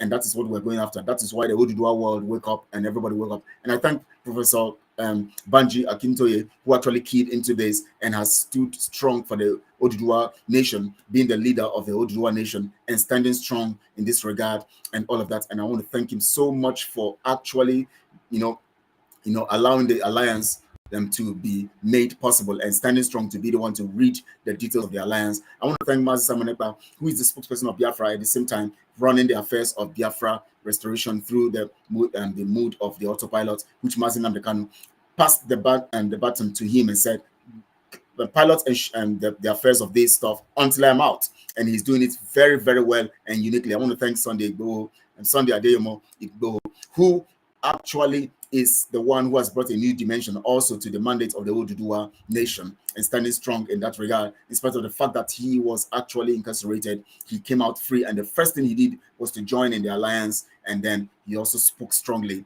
gave strong words, and in strong terms, he's supporting the alliance. And even when they started contacting him and other people, to go against Mazi Samonekpa and the autopilot mood that Mazi Nnamdi Kanu initiated himself before he was actually kidnapped and extraordinary rendition, Sunday goes too strong through his spokesperson Koiki Media. He spoke categorically and said, no, you can never ever stop me from supporting the truth. They stood for the truth. I want to thank Koiki Media also, and of course I want to remind you also that we're going to be having the joint broadcast with Koiki Media and other media personnel in the Oduduwa nation on Friday next week here live 1 p.m. here on Biafra Global Network live. Every Friday we're going to be having them here. We're going to be discussing both the Oduduwa world and the Oduduwa and the Biafra world. We'll be discussing that synergy that we have all come to reach now will work for us for good. That is what Fulani has been afraid of, this synergy and this energy. But now we have it, and so strongly. And so I need to actually, to actually thank him and thank Koiki and all the media personnel of the Oduduwa world. I want to thank them all, very, very much. And also I want to thank all the media personnel in Biafra movement and Biafra restoration program, all the media personnel of Autopilot IPOB media team, I want to thank you all. You guys are great and fantastic. They're all my fellow comrades. I want to thank the Umuada, Mrs. Azuka, being the leader of the Umuada, and also every member of the Umuada, and every one of them. I want to thank them all. I want to also thank every of the members of the committees, the several committees working in on different things, under the auspices of the autopilot move and the liberation that we have. I want to thank you all who are watching, those who are supporting ESN. I want to thank you all, giving your resources, supporting mentally, financially, and otherwise. I want to thank the ESN and the Alliance. I want to thank them so strongly. They are men making us proud, and they are the people that actually have volunteered themselves to become tools, for this new mandate of freedom, or this mandate of freedom. It's not a new mandate anyways, it's been a mandate. And of course, this new concept or the dimension of freedom that we're working on. And I want to thank you all for being here always. I want to thank you all for always being here with me. If you don't believe, let them go to the book of Jeremiah 16. They will understand what Biafra is and what Bible describes the Zoo nation. The Lord called it an unknown place. Jeremiah 16. Thank you, Ikenna, for that. And please, I want to tell you, tomorrow is the Nugget Conference. We're going to be having veterans, people who were there during the war. They are going to be here 1 p.m. with us on this platform, Biafra Global Network. Pastor IK and Chief Emeka, they were here last week, and of course, you heard their stories. This time around, the story will go in another dimension. We're going to take it to another dimension. 1 p.m. Biafra time, Oduduwa time, here live. We want to welcome you. Invite Oduduwa people to join us. Let them listen and let's interact here. Let them join us tomorrow Saturday, Nugget Conference. We're going to be having, and of course, you're going to ask your questions. You're going to open the lines. You're going to call in, and then you're going to speak to the guests. You're going to ask the questions. Remember, we told you last week that if you have a question to ask them, prepare those questions and prepare for that broadcast and that meeting, and then you can ask them your questions and then they will respond to you. So prepare yourself for tomorrow 1 p.m. Please do not wait for a notification. You might not get it, so just know that 1 p.m. we are here, so you can join us and do this. So you know that God said to Moses to circumcise the bad elders in the Bible, and that is what Master Simon is doing now. Oh yeah, that's another level of circumcision. Another level of circumcision. Circumcision is actually a product of purification and all of that, of setting aside, for a particular cause. So that's what he's doing, and that's what we actually are supporting. So please, how can I be calling you? You can call me with the number +212 707. If you look on the screen, the number also scrolls there. +212 707 898 194. That's the number. You will see it on the screen also. You will see it now to come visible. It's scrolling there. Okay, you'll see the number now. Biafra Global. For inquiries and direct call into the program, or after the program, whenever you want to call on WhatsApp +212 707 898 194. The number is scrolling on the screen. So please, you can call that number always, anytime. On WhatsApp, you'll get me. Once you call on WhatsApp, you'll get me. I don't know how to do that. Okay, you'll get me through that number. Get me through that number. Thank you very much for thank you very much for Mazi. Unstoppable movement. Unstoppable movement, okay? Unstoppable movement. Unstoppable movement. Thank you. Unstoppable Movement TV. Thank you for joining. Remain blessed, bro. More grace to your elbows. Thank you so much, Iwunne. Thank you, Iwunne. Good to see you here. Thank you very, very much. Thank you all for coming against us, please. Okay. +212. Please write it. +212 707. +212 707 898 8 1 2 3 4 5 6 7 8 898 194 +212 707 898 194. The same number we use in calling into the program, and the same number you can reach me anytime on WhatsApp. Just call that number and you'll get me through. You get through to me. Just call on WhatsApp. I only accept WhatsApp call, so please, we'll talk on WhatsApp. So please, you can call +212. Anybody can call. Anybody who actually wants to have the number, you can call +212 707 898 194. That's the number to reach me. Thank you all. I love you all, please. Thank you. God keep you strong and safe. God continue to bless you and keep you all for your works and for the things you're doing for Biafra. Thank you so much all. God bless you. Very good. See you tomorrow, 1 p.m. Biafra time for this Nugget conference, where we're going to have our guests, those who were in during the time of the war. They're going to give us their experiences tomorrow, 1 p.m. Biafra time on this platform, Biafra Global Network, 1 p.m. Nugget conference show. My name is Kelechi Ambrose. God bless you. Real good.